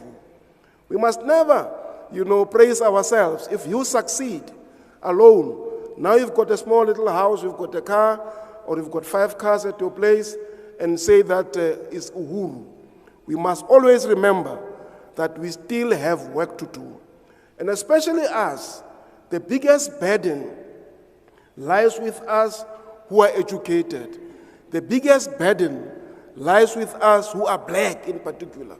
To say, we can't, go out and succeed alone and leave everybody behind. Charlotte McClarke says so. Charlotte McClarke says, as you succeed, pull somebody up with you. And I think if all of us can do that, if all of us can have this spirit where you see a child struggling, they're not supporting them at home, you can take that child, put him in your house, at least they must be able to pass matric. That child will never forget you for the rest of their lives. Many of us, and I'm sure many of you, every time you walk around in Bloemfontein, you walk around in Johannesburg, you are bound to meet, I meet a lot of them, young boys and girls who recognize me. I don't even recognize them anymore, who come and say, thank you. Today, I'm a technical analyst at such and such a bank because of you. You gave us a bursary. And you know what? That feeling is more than R1 million. It's like you're walking on sky. You are walking on air when somebody says to you, thank you. When you have changed somebody's lives. There's many times when I've considered resigning HOD. Sometimes politics they are out there. I must stand or not stand. I can go to school. And I go to church on Sunday. And I meet some old lady and says, thank you so much. My daughter is a doctor, and thank you very much for the bursary that you gave. I feel strong again to go back to work, and so on. And I'm sure all of us, we've got a critical mass now. If we can do that, we should be able to change our circumstances. So going forward, as I said earlier, we are going to focus on trying to get social workers, at least per circuit. And HOD, I think it's possible, because I looked at the number of social workers that we received from Social Department of Social Development. If we engage them nicely, they can work. I think we got about 64, if I'm not making a mistake. Or in fact, they said the post was 64, we only got 47. So, but if we can talk to them nicely, they will agree to go and work in our circuits. We've got 52 circuits. So very soon, and we're going to start here because you don't want this program to die. You don't want this program to come to an end. So we must make sure that from next week, actually, there must be a social worker allocated in these two circuits. We've got circuit 6 and circuit 7. So circuit 6 and circuit 7, you are the first to get social workers. I don't know the names yet, but you are the first to get them. And I like the idea of working with child and youth care workers. It's a brilliant idea, because I was worried that maybe schools may be many.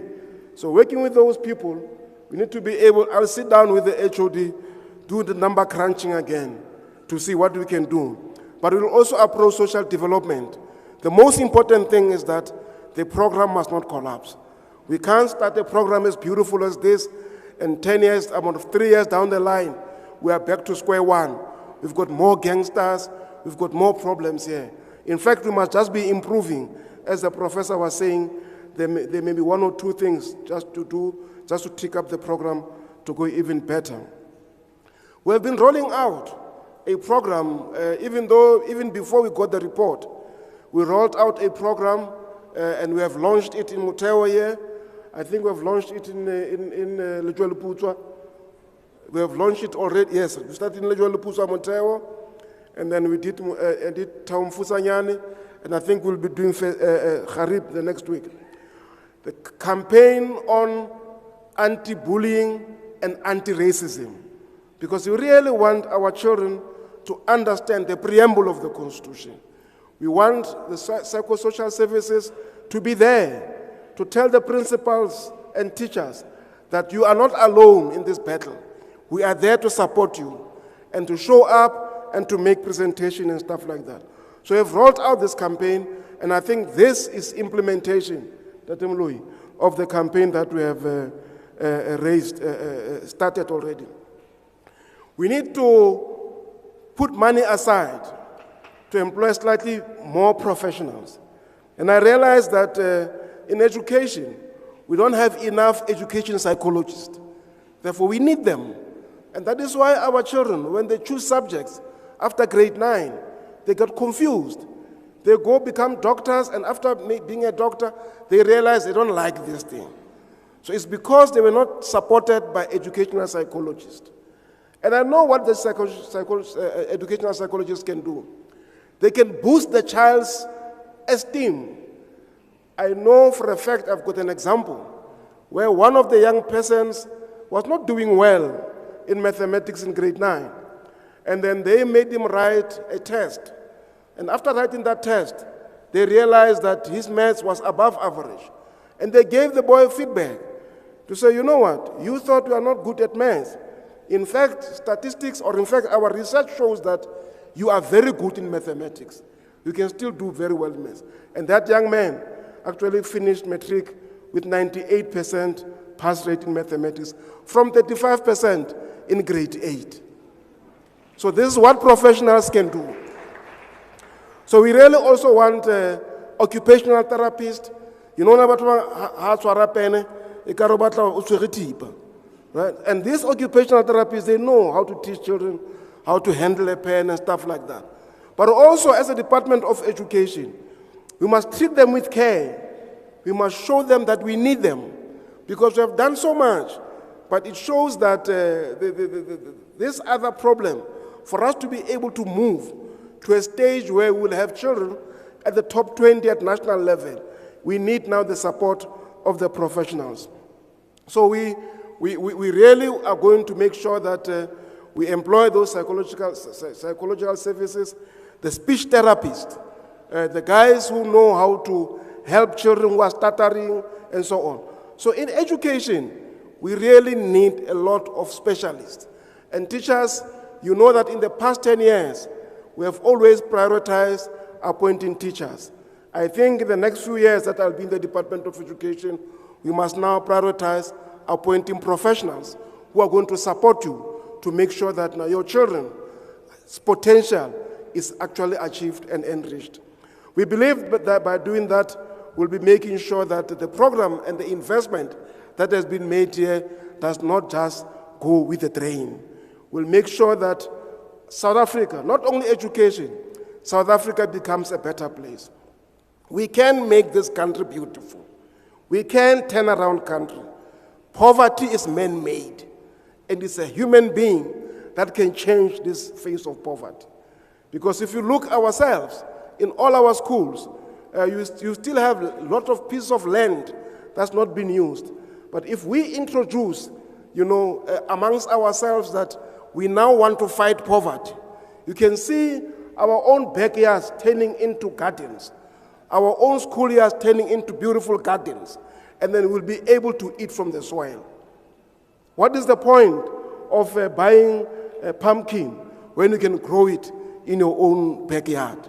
And I think these are the kind of things that we must reintroduce amongst ourselves. We must teach our people and our young to understand that when you succeed, one of the most important things about success is that you must make others succeed. And therefore, amongst others, you must create jobs for yourself. This story about graduates standing in the corners of the street, I've got a BSc, what, I've got no work. It shows, it's a reflection on us that we did not train them, we did not give them the skills of survival. And that is why our subject advisors, our social workers must also impact on the skills that we teach our children, especially on life skills and life orientation. That subject is undermined. We always take people who are weak, life orientation. And that must be changed. The SGB must change, must look at that. Because this is where our children are taught skills for survival. This is where our children are taught patriotism. This is where our children are taught how the system works in this country and everywhere else in the world. So let us change we have been number one for many times now. There's nothing to prove anymore. Let's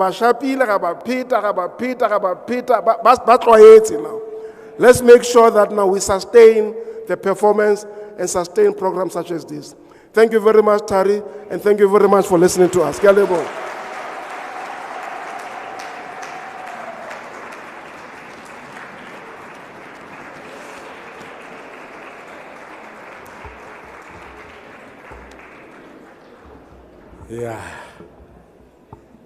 Yeah.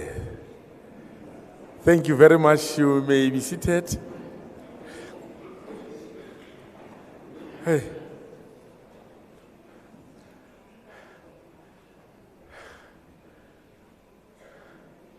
I felt like listening, allowing him to go on and on and on and on and on. I forgot about time. Ne? That's how he is. Ne? That's how he is. He's our own Mr. Simply the best, our MEC. It is not by default. Yes, the solutions are within us. MEC, thank you very much. Thank you very much. Let's give him a big round of applause. Yeah.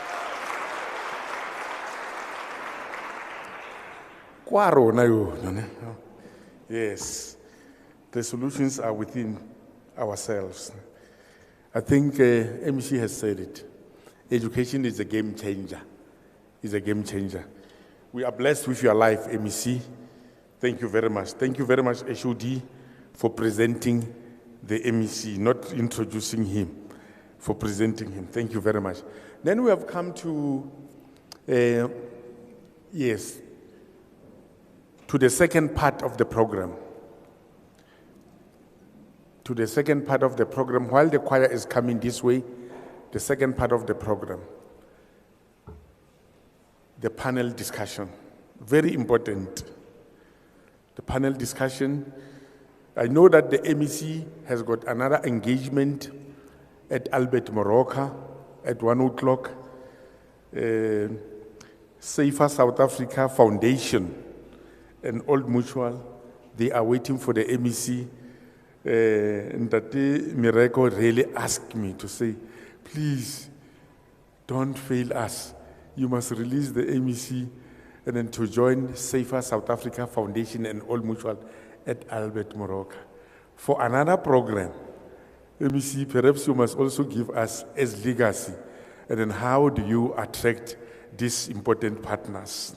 But the MEC can sit, and then while we are arranging, while the choir will be singing, you can come in Siemahale Secondary School.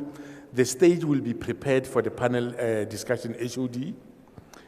And then there is tea time. Remember, I gave you 5 minutes, but instead you took 15 minutes. I gave you 5 minutes, you took 15 minutes. We are going to rearrange the tea.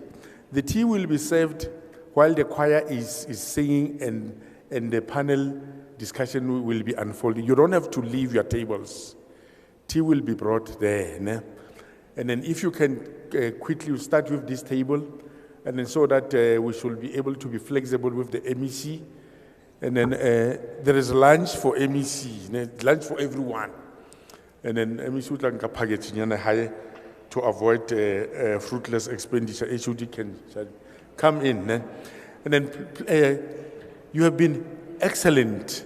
Can we really sit until the end? The panel discussion is not going to take more than 45 minutes, and then we'll be wrapping up by 1 o'clock. We'll definitely be wrapping up by 1 o'clock. And then organizers, you can arrange the stage now, and then you can bring the tea and arrange as we have agreed. You are going to be catered for. Lunch is in abundance. There is galore for everyone. There is galore.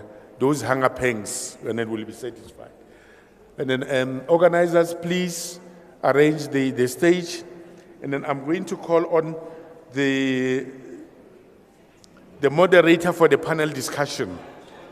The moderator for the panel discussion is our Deputy Director for Social Cohesion and Equity in the Department of Basic Education. Department of Basic Education. Me Shatlaneni will also come over. I'm going to hand over the reins to her, and then she will do what she does best, always. What she does best, right? And then we need to be quick. Organizers, we need to be very quick with everything we're doing. We should not take too long, right? We should not take too long.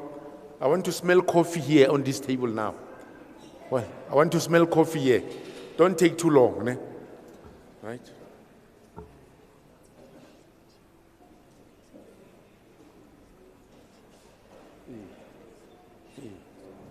All right, okay. All right. Okay, over to you, Siamahale.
Amen.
Enkosi kakhulu Tata Muloi.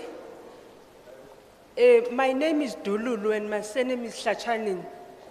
And obviously, I must declare that I am an adopted daughter Yalapa, Free State. Home is just next to Zastron. And when I was still younger, fresh from school, Free State adopted me as a young social worker, and I worked here up until I moved to Gauteng. So Free State for me is one of those key provinces that are always within my heart. I am just going to be the moderator this afternoon for the session, and all of our, they are here. Okay, thank you guys.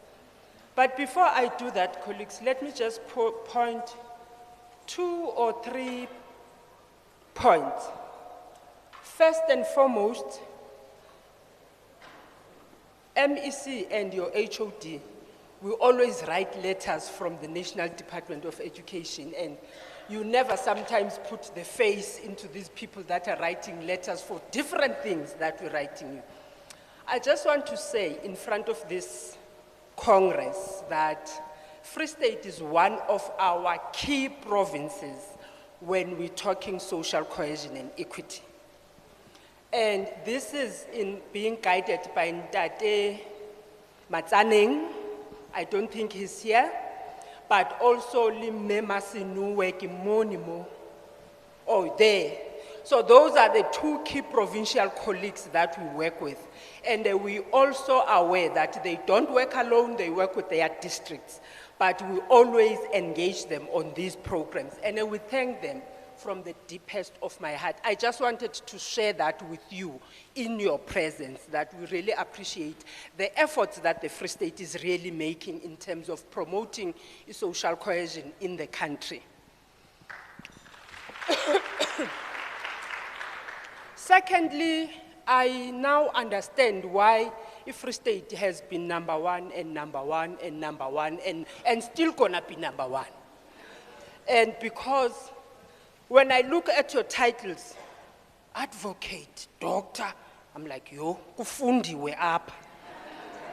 So people that are being led by these people, I'm telling you, before you say or you raise, a proposal, you should have given it its thought, because these people are going to engage you, not because of anything, but on the content and context of your proposal, because bafundile.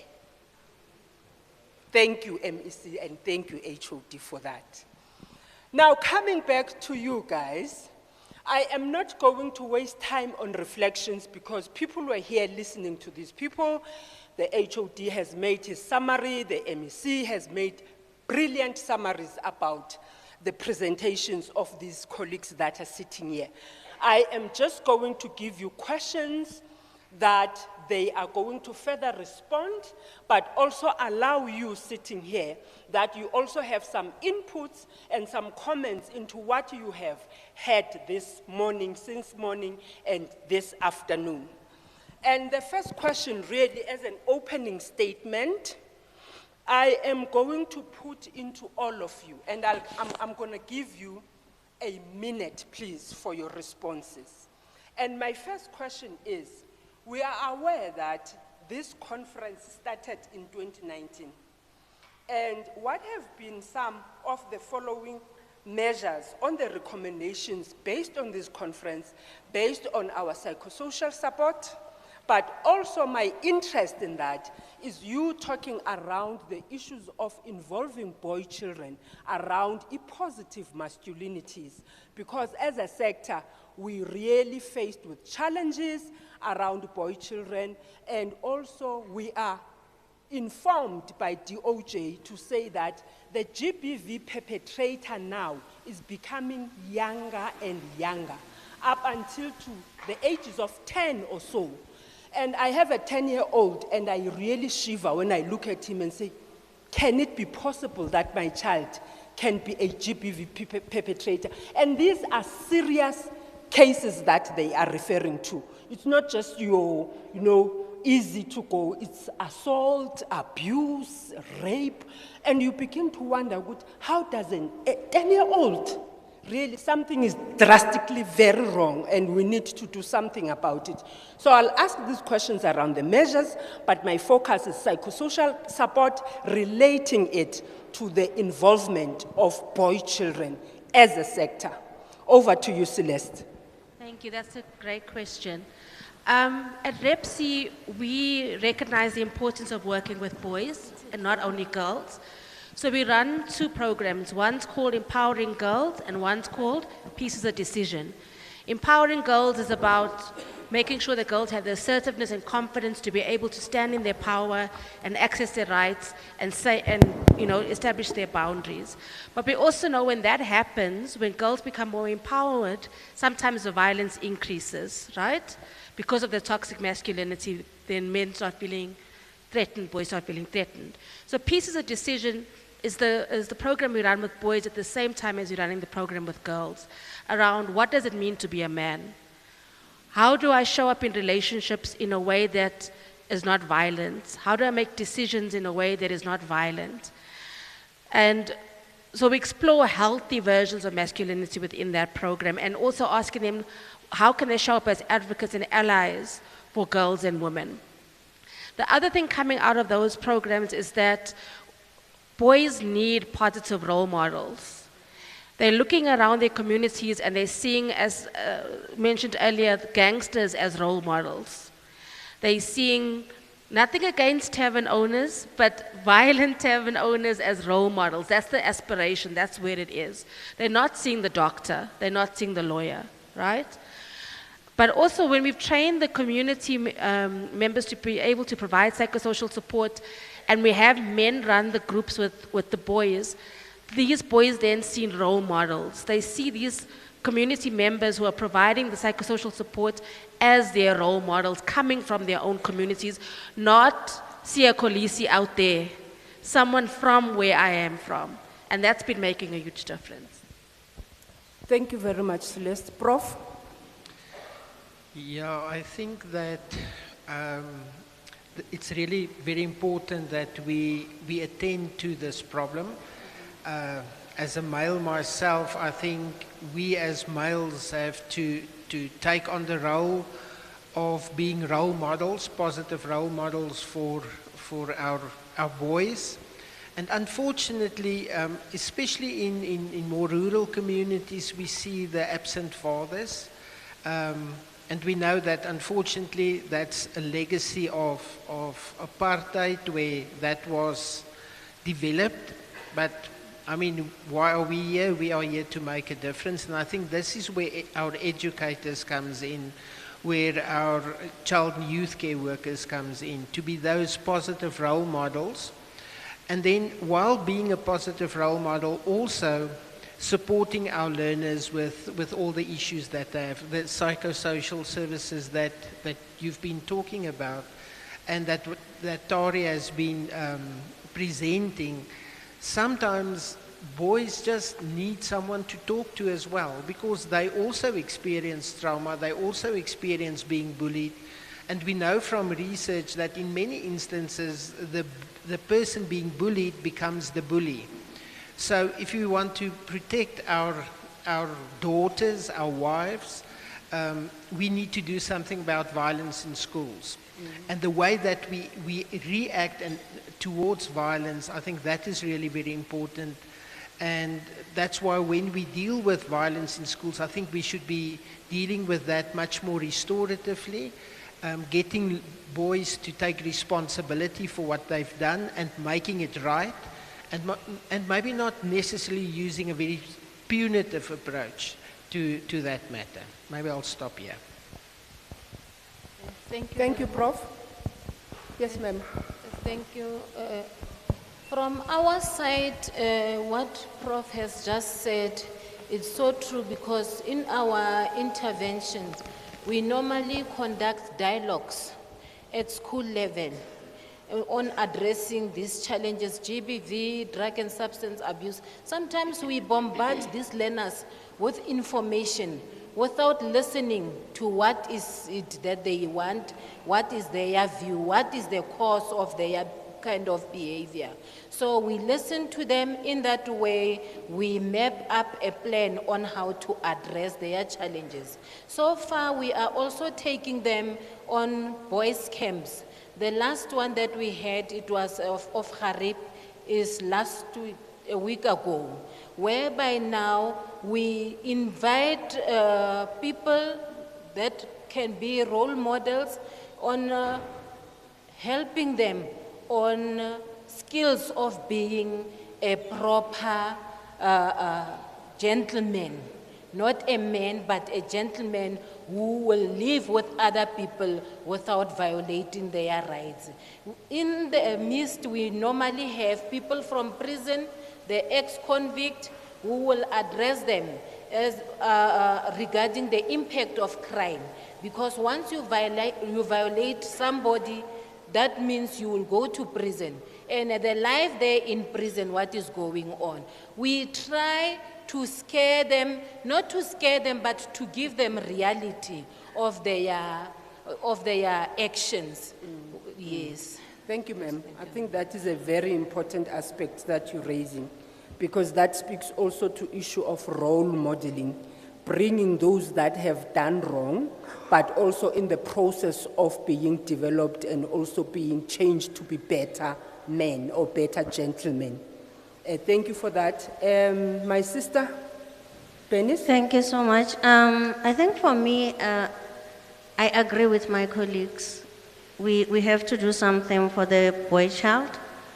And drawing from TARI program itself, I think it has kind of taught us to go back to the drawing board.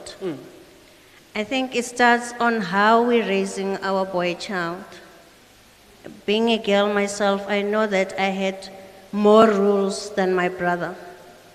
You know, I have rules of where must I go, where I shouldn't go, what time must I be home, and I would look at my brother being free. So I think we have to go there, because when everything happens in the house, all the talks, the discussion, the no's, the boy child is not there. You know, you find the parents communicate more with the girl child more than the boy child. And at the end, the boy child gets all the advices and get inspired on the street without anyone taking notice. So I think in developing all the strategies that we can come up with, trying to address issues of masculinity, we have to go to the boy child himself and engage this boy child. We also have to realize how much vulnerable boys are. And they're also taught not to say, I'm in trouble or I'm not happy. But drawing from the program again, I would like to say that most of the boys that comes into the program, they refer themselves. They're not really referred through the system of going from the class teacher to the school-based support team. Most of them go straight to the child and youth care worker. And that just shows us that they want a space. You know, they say, pay attention, we are also here, we want to be heard. Thank you. Thank you very much, my sister. The points that all of you have raised are very key and important. Issues around socialization, parenting skills, role modeling, and key to it is about us bringing in their agency so that they also offer us part of the solutions, because I think sometimes in this country we forget that children have got the best responses and the best solutions to the programs that we also. So thank you very much. Last one on this one that I really want to emphasize, Celeste, is the focus on the girl children. And I think when we talk about the focus on the girl children, we need to contextualize it in South Africa, that there is still gonna be a focus to girl children. However, we need to bring into the space the very same boy children, because now they are rebelling in a manner that we never thought they would. Thank you for raising such. Now, my second question goes to Prof. around the issues of sustainability and measuring sustainability for the impact in the program. I'm sure you have touched on these other issues in your presentation. Just focus on one or two very key of such. Thank you. Thank you. Thank you. When I started the research and had the discussions with the principals and the educators and everyone, one of the questions that I really asked was, how do we make this sustainable? That was really one of the main questions. Now, unfortunately, I didn't get too many answers on that one. I think that, generally speaking, people are not sure how to make this sustainable. Everyone said that we need child and youth care workers in school, we need our social workers in school. I asked a few of the principals if you can take, and I know that the gentleman here in front would not necessarily agree with that, but if you had the choice to say, I will take one of my posts and take the money for that post and rather appoint two child and youth care workers, what do you think, what would the staff say about that? And an overwhelming response was, it would be better for us to give one educator post and have those two child and youth care workers, because at the end it helps the educators to teach, to have more time in the classroom and don't have to deal with all these problems. But I do think that youth unemployment is a huge problem. We know that. And we know that our government has introduced programs for, to deal with youth unemployment. And I really think that if we use those funds and we moved it into our education system where we train people, we give them skills, and they attend to these children, I really think that we will not just make a difference in the lives of children, but we will empower our young people, we will give them dignity, and through the skills we might even get, and I think if I remember correctly, Bernice said that there are some of the child and youth care workers who is starting to do undergraduate studies. So that will be preparing them. So I think the most important thing to answer your question is that if we want to make a project like TARI sustainable, let's use the resources that we have. Let's use the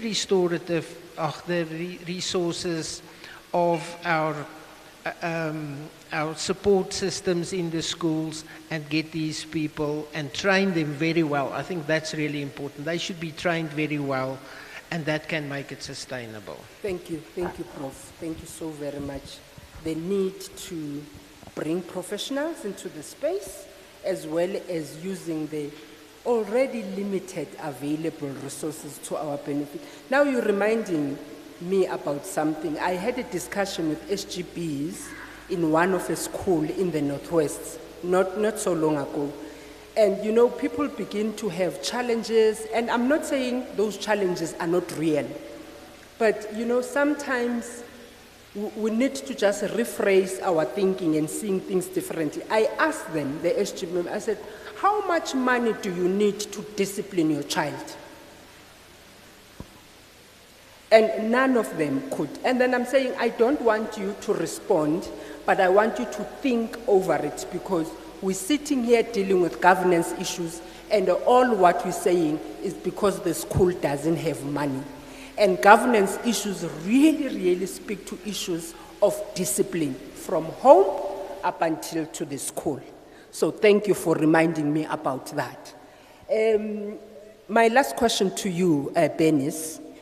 I'm not going to ask you around recommendations, because I think those were clear from all the presentations, but I'm going to rephrase it differently by saying that you have working with these CYWs in the program, And is there a way of a referral system beyond the CYWs? Because my understanding is that they are at a very basic minimum level, and that is they have to go as far as a particular point in terms of dealing with children with those challenges within school. So are there any other referral systems that probably you are talking to or thinking about beyond the CYWs?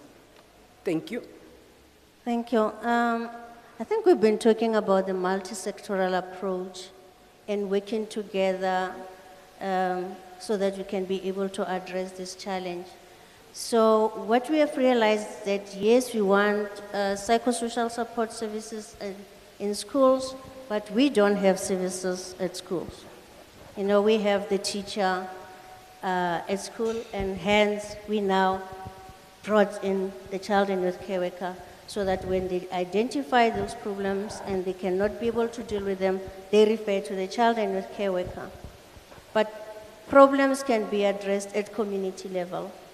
So the referral pathway, we have established it through the multi-sectoral approach through the stakeholders forum, where we have all disciplines that comes together, that is from the Department of Social Development, Department of Health, Home Affairs, SAPS, Ntatimule mentioned the NPA, he is also the chairperson of the forum there.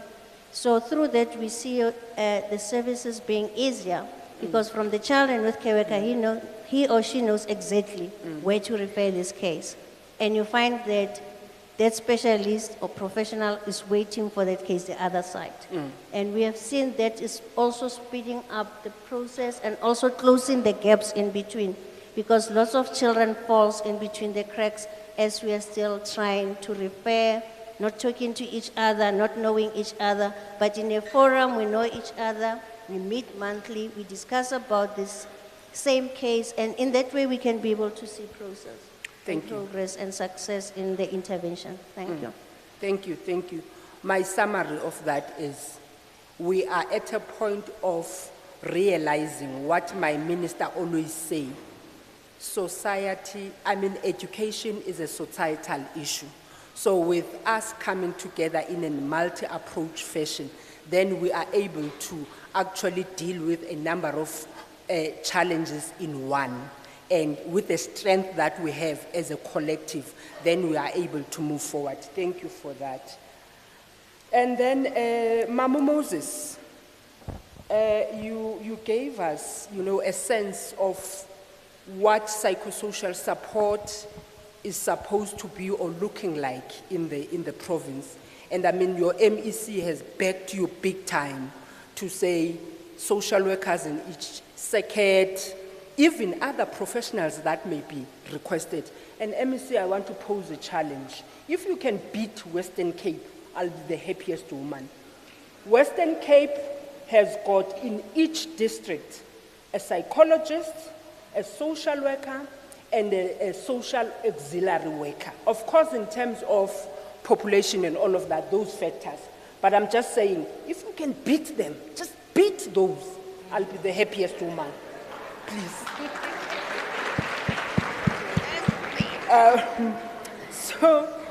So in terms of my next question, Celeste, I'm going to direct to you. Really around the multi-sectoral approach that is very key to all of us. But how do we keep on strengthening it? How do we keep on supporting ourselves to ensure that this multilateral sectoral approach is really beginning to show the real results that we want to see? No, I skipped your response. Sorry about that.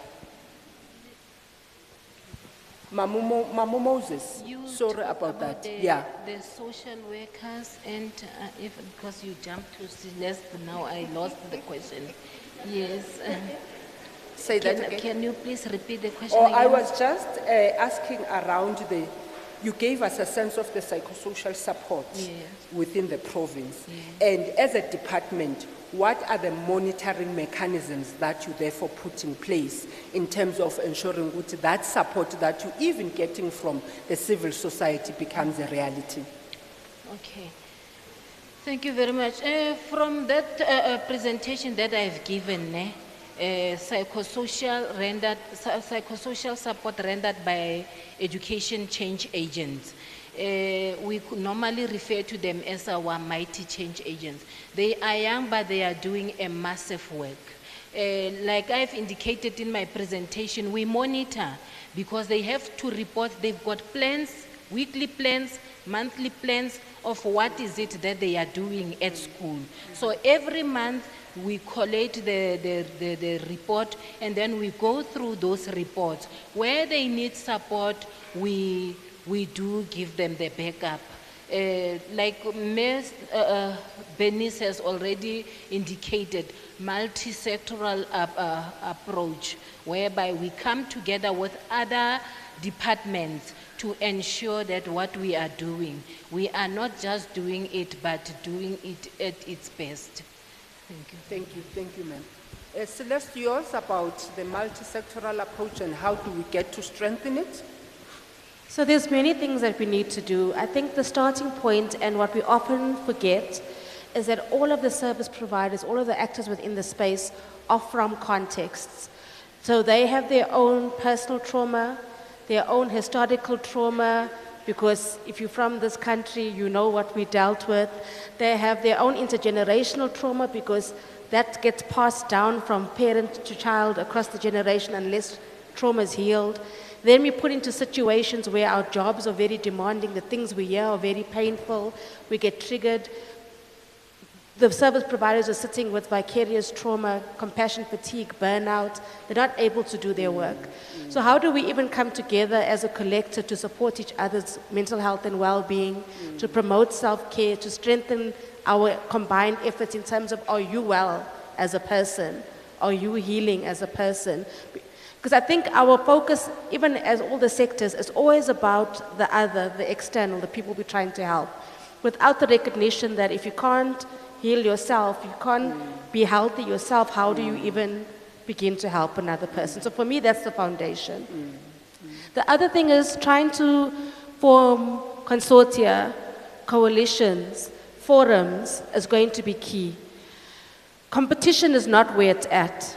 You know, we're in schools and oftentimes we get there and it's like the learner saying to you, no, but so-and-so just spoke about this last week. We're tired of this. We know this thing already, right? So we've got to go to so-and-so and say, okay, how do we partner? So with the Empowering Girls program as an example, our 10th session of that program is a self-defense class, not about being violent to protect yourself, but more how do you even stand in your space, own your space, be in your body, feel your power as a woman. So we had that session. But there's a partner in Diepsloot who, that is their expertise. So rather than do that session ourselves, we handed over that session to the experts. So we're not duplicating efforts within the schools. And children are getting the highest quality of that particular aspect as they can.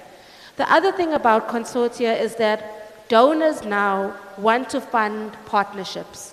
They are all about partnerships and collaboration. So if we, because sustainability that we don't like to talk about or we talk about too much is the resource mobilization. Without money, nothing is possible. But there's the power and leverage that you have when you're coming as 2 or 3 or 4 organizations saying, this is the holistic service we are offering, you know, and better if one of your partners is government. Because external, especially international donors, want to show that you are feeding in to the strategies and the frameworks, the NSPs of the country. They want to see that you are not doing something outside of what the government's plan is. So really, can we just organize ourselves a bit better, formalize those partnerships, see what the synergies are, and not try and fight over that one piece of bread that's there. Okay, thank you. Thank you for raising those important issues. I think what is key for me that you talked about, self-care.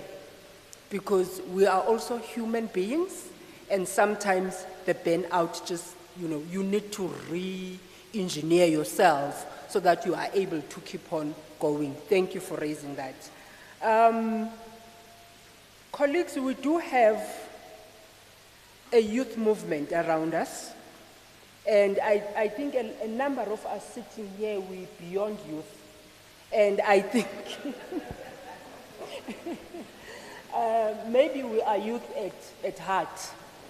But there is a youth movement called Agape Youth Movement, which has been a partner to the Department of Basic Education and by extension also an implementing partner to CyrilRamaphosaFoundation.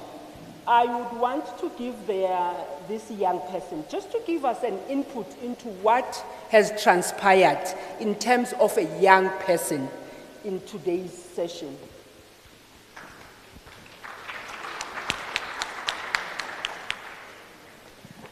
Thank you very much. I would have appreciated if I got the mic from a female, because I see the panel.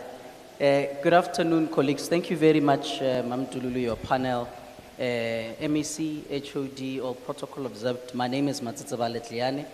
I'm the director at Agape Youth Movement. It was at the Lokhotla earlier this year, the Lokhotla Department of Basic Education, where a student said, in the year 2052, I will be 50 years and I'll be left with 5 years to retirement. And 80%, if not 90% of the people in that room will not be there. So when we're having a conversation about education, we're having a conversation about the future of the country. And we can't do that if we don't have young people. My mother is an educator, and most of the time when we're sitting around the table, she would speak about the psychosocial issues that are affecting the school and that are engulfing the time that educators have when they're supposed to spend teaching in their classes. So, Ndate Mahwe, in 2052, if we are not here, we'll not be able to responsibly lead this sector. So mainly as young people, we represent innovative thinking and approaches in this sector. I mean, as part of the TARI program, we've been given a platform where we could, innovate the process to see how is it that we could explore other ways through which psychosocial support could be explored and found. For example, psychosocial challenges are becoming complex. Challenges are moving online. When young people are in the safe park, it does not mean that they're safe. When you lock the gate at night and close the door, it does not mean that your child is safe because your child is online. So this is a space in which you need young people like us to come up with innovative approaches through which we could explore the fourth industrial revolution and not be missed by this 4IR. Worlds out there, they are ahead of these things and they are planning for the future. Just to make an example, I'm visiting my cousin. I see her 3-year-old daughter who has not set foot in a creche or a ECD center.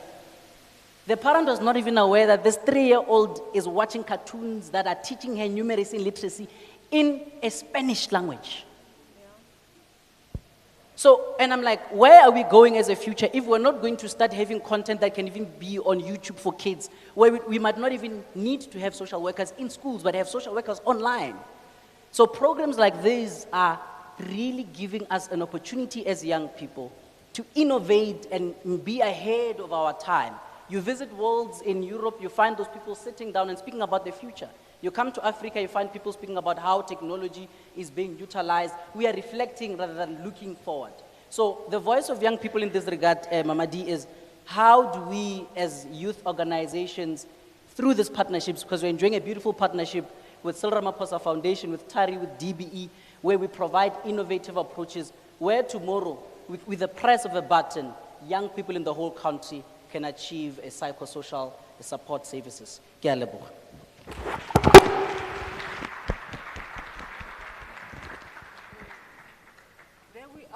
There we are, colleagues, a young voice. I've adopted him in Pretoria and I get stuck with technology on my phone and then I say, Tsetse, what now must I do? And lastly, I think last Sunday, I had a problem with my WhatsApp and my 10-year-old said, Mama, I can help you. That I did not believe him. And I'm talking to Tsetse, this 10-year-old, chup, Ulungisa yonke laa nto bendinistake ngayo ka-WhatsApp. A 10-year-old, I'm like, yo, technology is not for me anymore. Having said that, thank you very much, Tsetse, for that voice. Colleagues, it wouldn't be fair for us to not give one or two very burning comments or burning questions to the floor. If you can just we can get an indication as to two people that would be giving us very burning comments or very burning questions. Just two. Can I get an indication? There is one in this table. Oh, second one. But two, you have indicated yourselves. Thank you very much. Okay. Thank you very much, Madam Moderator, for this opportunity. Mine is actually not a question, but a comment or addition to what my colleagues has already alluded to. My name is Betty Mangate. I am the Provincial Psychosocial Support Coordinator in the Department of Education. So what I wanted to emphasize is the strides that the department has made in relation to offering psychosocial support to our learners. As much as it has been indicated that there is a gap in terms of employing social workers and child and youth care workers in the system, I can attest to that. When we look at the strides that we have made, when you look at our 24 special schools, whereby we are saying children are needing moderate to high level of support, we've ensured that all those schools have psychosocial support coordinators, they have social workers, they have psychologists, they have child and youth care workers. And that has become an indication to us to say, if we implement psychosocial support to this level, and we translate the very same model to our mainstream school, then we can reach what is expected of us as a department. And also partnering with programs like TARI, because their model is also saying to us as the department, this is the right way. And I like what the MEC has indicated, that appointing a social worker per circuit with child and youth care workers, because, you know, most often than not, we hide behind the term psychosocial support. That water down the professional support that should be offered by social workers, psychologists, and child and youth care workers, because these professionals are registered with professional bodies. You know, the South African Council for Social Service Profession. That will enable us as a department to ensure that there is quality service and there is standardized program that is given to our learners, and also address issues of ethics, because you will come aware of the challenges that are raised in some of our schools, that children are afraid to go and divulge their deep social ills to anybody because they know that there will be talk of the school. So when we appoint professionals, this will also assist us to minimize the litigations that will come to the department, and also protect the integrity of the psychosocial support that we are rendering to our children. In closing, Madam Chair, I want to put an emphasis. You would know that in our system we have what we call, what were termed as previously known as schools of industries for children that are in conflict with the law. However, the gap there in terms of stakeholder engagement or collaboration with our partners is that as a department, we are offering these children maximum support in terms of psychosocial support. But the challenge would be when we have to reintegrate them back to the community, where these children now are not acceptable by the community because they have been labeled as difficult children, as criminals, and so forth. So our call as a department is to say, our partners like social development, other NGOs that are rendering psychosocial support, to come on board to make the conditions or the situation conducive for our children. When we reintegrate them back into our mainstream, they should also be able to be reintegrated in the community with support from our partners. I thank you. Thank you very much.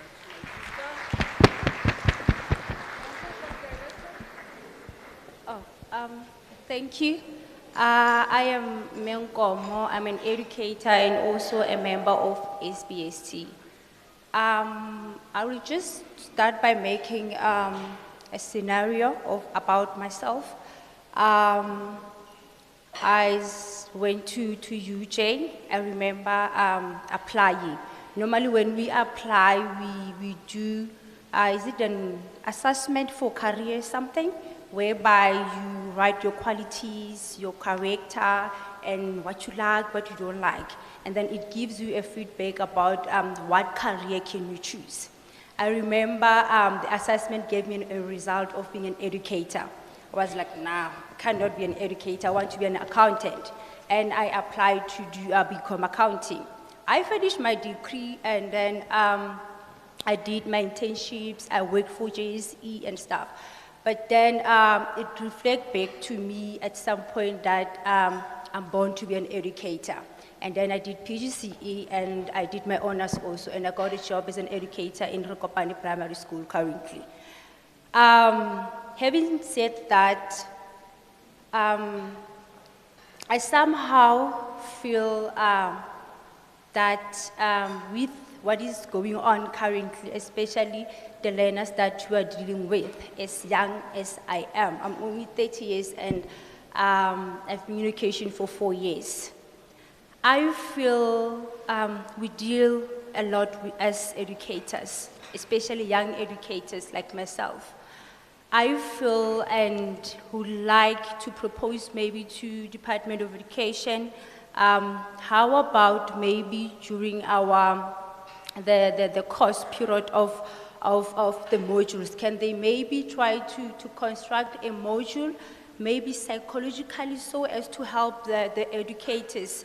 Because we are doing our job, but we spend most of our time giving and listening to our learners. Most of the time. We spend most of our time listening to our learners. It is really, it's really, I don't know how to explain it. It's really, like, I feel like we need to be listened to. We can even have maybe social workers one-on-one with the educators. Even, yes, we are giving attention to the learners. I do agree they need attention, but let's not forget our educators. Let's not forget our educators. We do need a session whereby we can talk to the educators. They express what they're going through with, what they're going through around where they work. It is a lot that is happening and also we deal with learners, especially as our stakeholders have mentioned.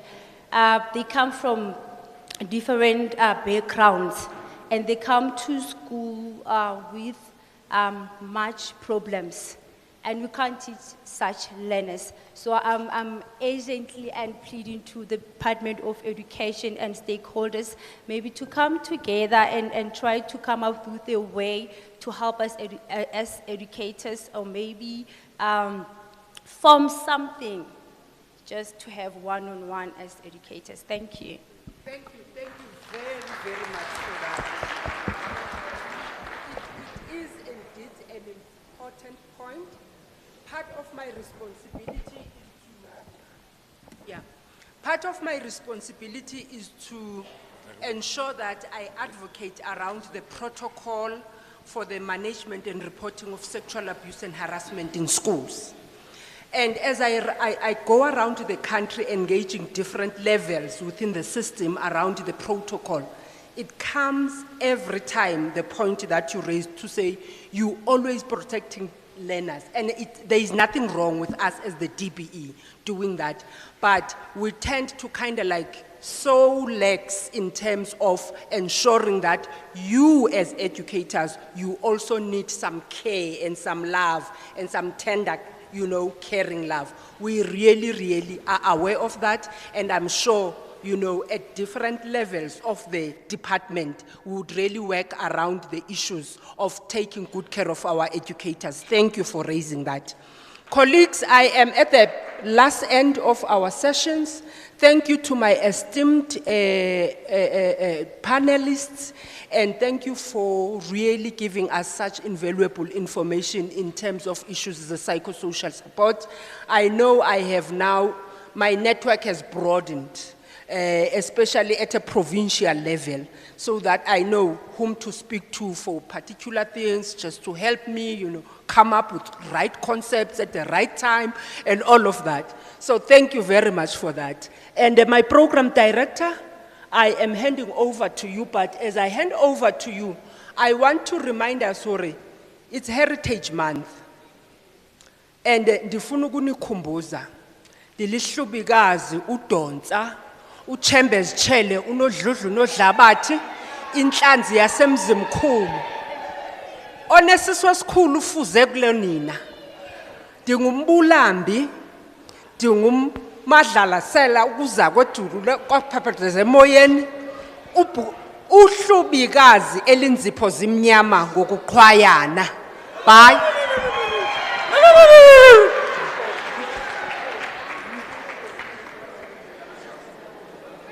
Thank you very much. Thank you very much. Let's give the panel a big round of applause. Yes. A bigger one, a bigger one. Thank you. Thank you very much, Kubigas. Thank you. Thank you very much. Thank you. I think we have covered everything.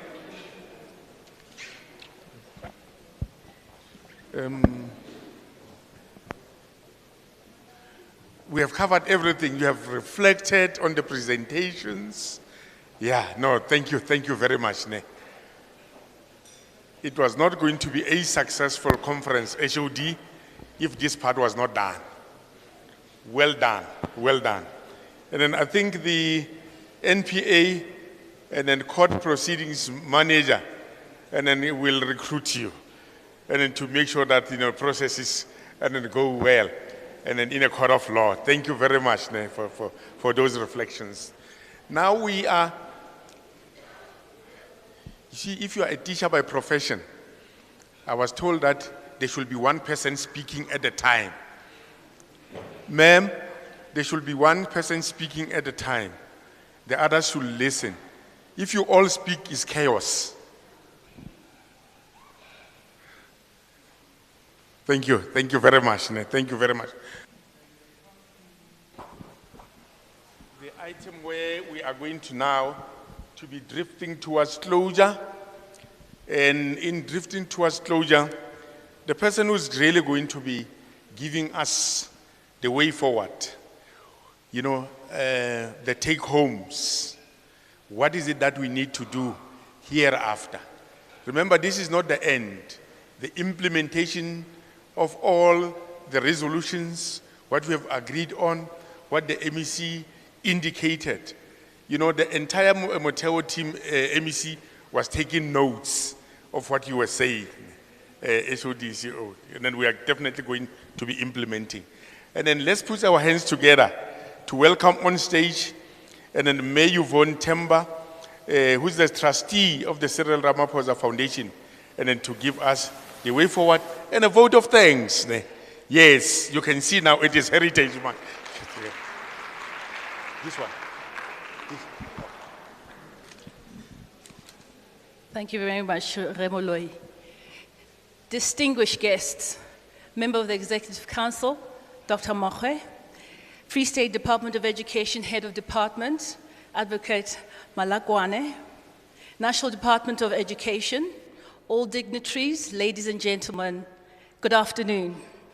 Greetings to all of you. On behalf of the CyrilRamaphosaFoundation, the TARI program, and its beneficiaries, thank you very much for joining us for the second TARI Biennial Conference.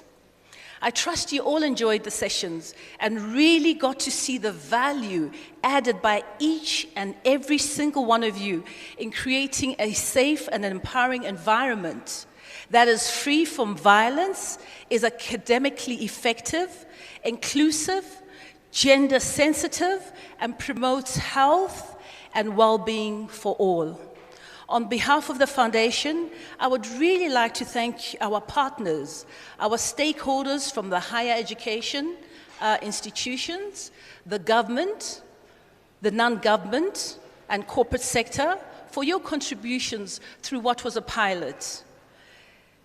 To the MEC and HOD, thank you for your support of this program in this province. Today would not have been possible without your support, and I know this for sure. Special thanks to the Botshabelo Moral Regeneration Forum, the child and youth care workers, and the schools for your hard work and commitment towards TARI and its beneficiaries. MEC, earlier on, I wandered with Mabatu and asked her to remind me who came up with the name TARI, because it is the most appropriate name for this program. It was actually Banyana Mohajane, who should have been here, but she couldn't. Most of us know what TARI means, and its use and its usefulness in the home. When TARI, figuratively, does not work in the home, it does not give that support that it is designed to give, then the problem at home migrates and manifests as school. The MEC refers to it as the blind spot, which we are all now aware of, and TARI is attending to that. Hence, MEC, I'd like you to allow me to single out and applaud the child and youth care workers. They represent that sweet spot of the program execution because they link what's happening at home with what's happening at school. Thank you very much. And indeed, Professor Reineke says that 90%, 97% of the educators actually agree with this. That said, partnerships, collaboration, and integration is the glue to this program. We cannot do it singularly, we can only do it collectively and together. I would also like to thank the learners and the families for allowing the TARI program to provide the support. Today has been a great conference, and the objective, if I may state it, of contributing to protecting children's rights to education and to social services, this is the objective that we set out, has indeed been met. And this has been attested, again, by the presentation of Professor Reineke. We trust we will all remain committed to the program and its cause and course going forward. We look forward to your support, your ongoing support and collaboration as we work to conclude the pilot in 2024. And with that said, I thank you all for your attention.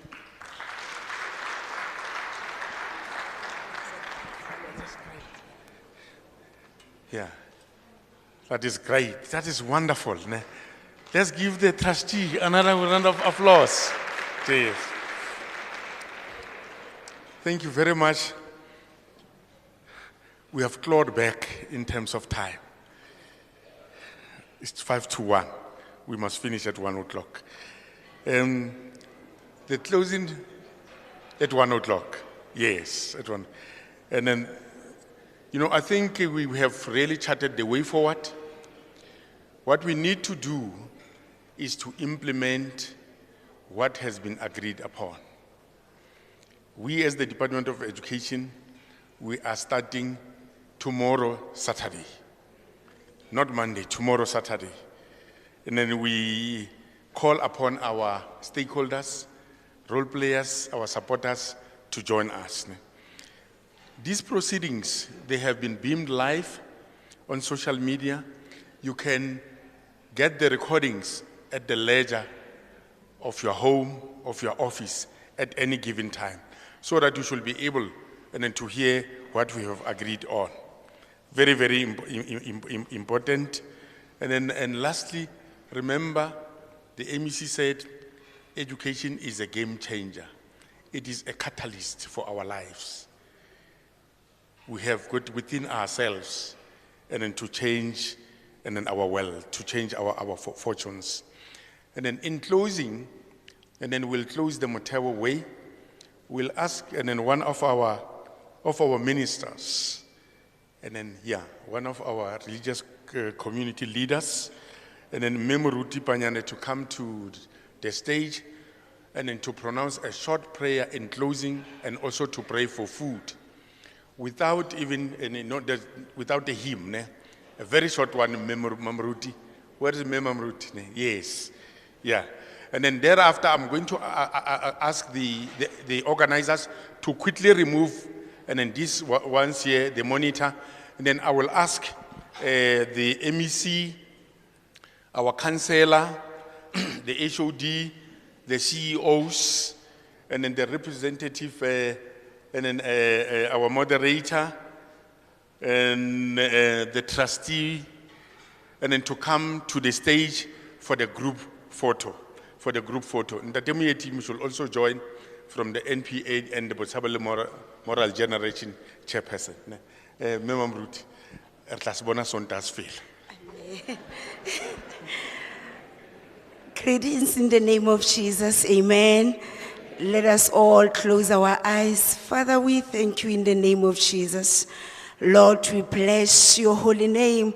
We thank you, Lord, that you have been with us, Father, since the beginning of this great conference, Lord. Modimo wa ka ya lokileng, as we are about Modimo wa ka to leave this place, be with us, Lord. Bless each and everyone who has been part of this great conference, Lord. We also pray, Father, for the mercies of the journey. Be with us, Lord. Father, I pray for the food, Lord. Bless them, Father. Bless even the hands that has made them. In the mighty name of Jesus, let us all say amen. Thank you very much. Thank you very much. Thank you very much. And then, all right. And then thereafter, after this last item, okay, after you must remain seated. You must just remain seated. And then the usherers will come to you and then to take you to the serving point where you are going to dish and then come back. But can I ask the MEC, the HOD, as I've requested, just to come to the stage for the group photo, and then that's a special request. And our choir, our beautiful choir. I've said the MEC, the councillor, the HOD, the two CEOs, the deliberator, and then member, please come to the fore, and then please come over, and the demiate. Please.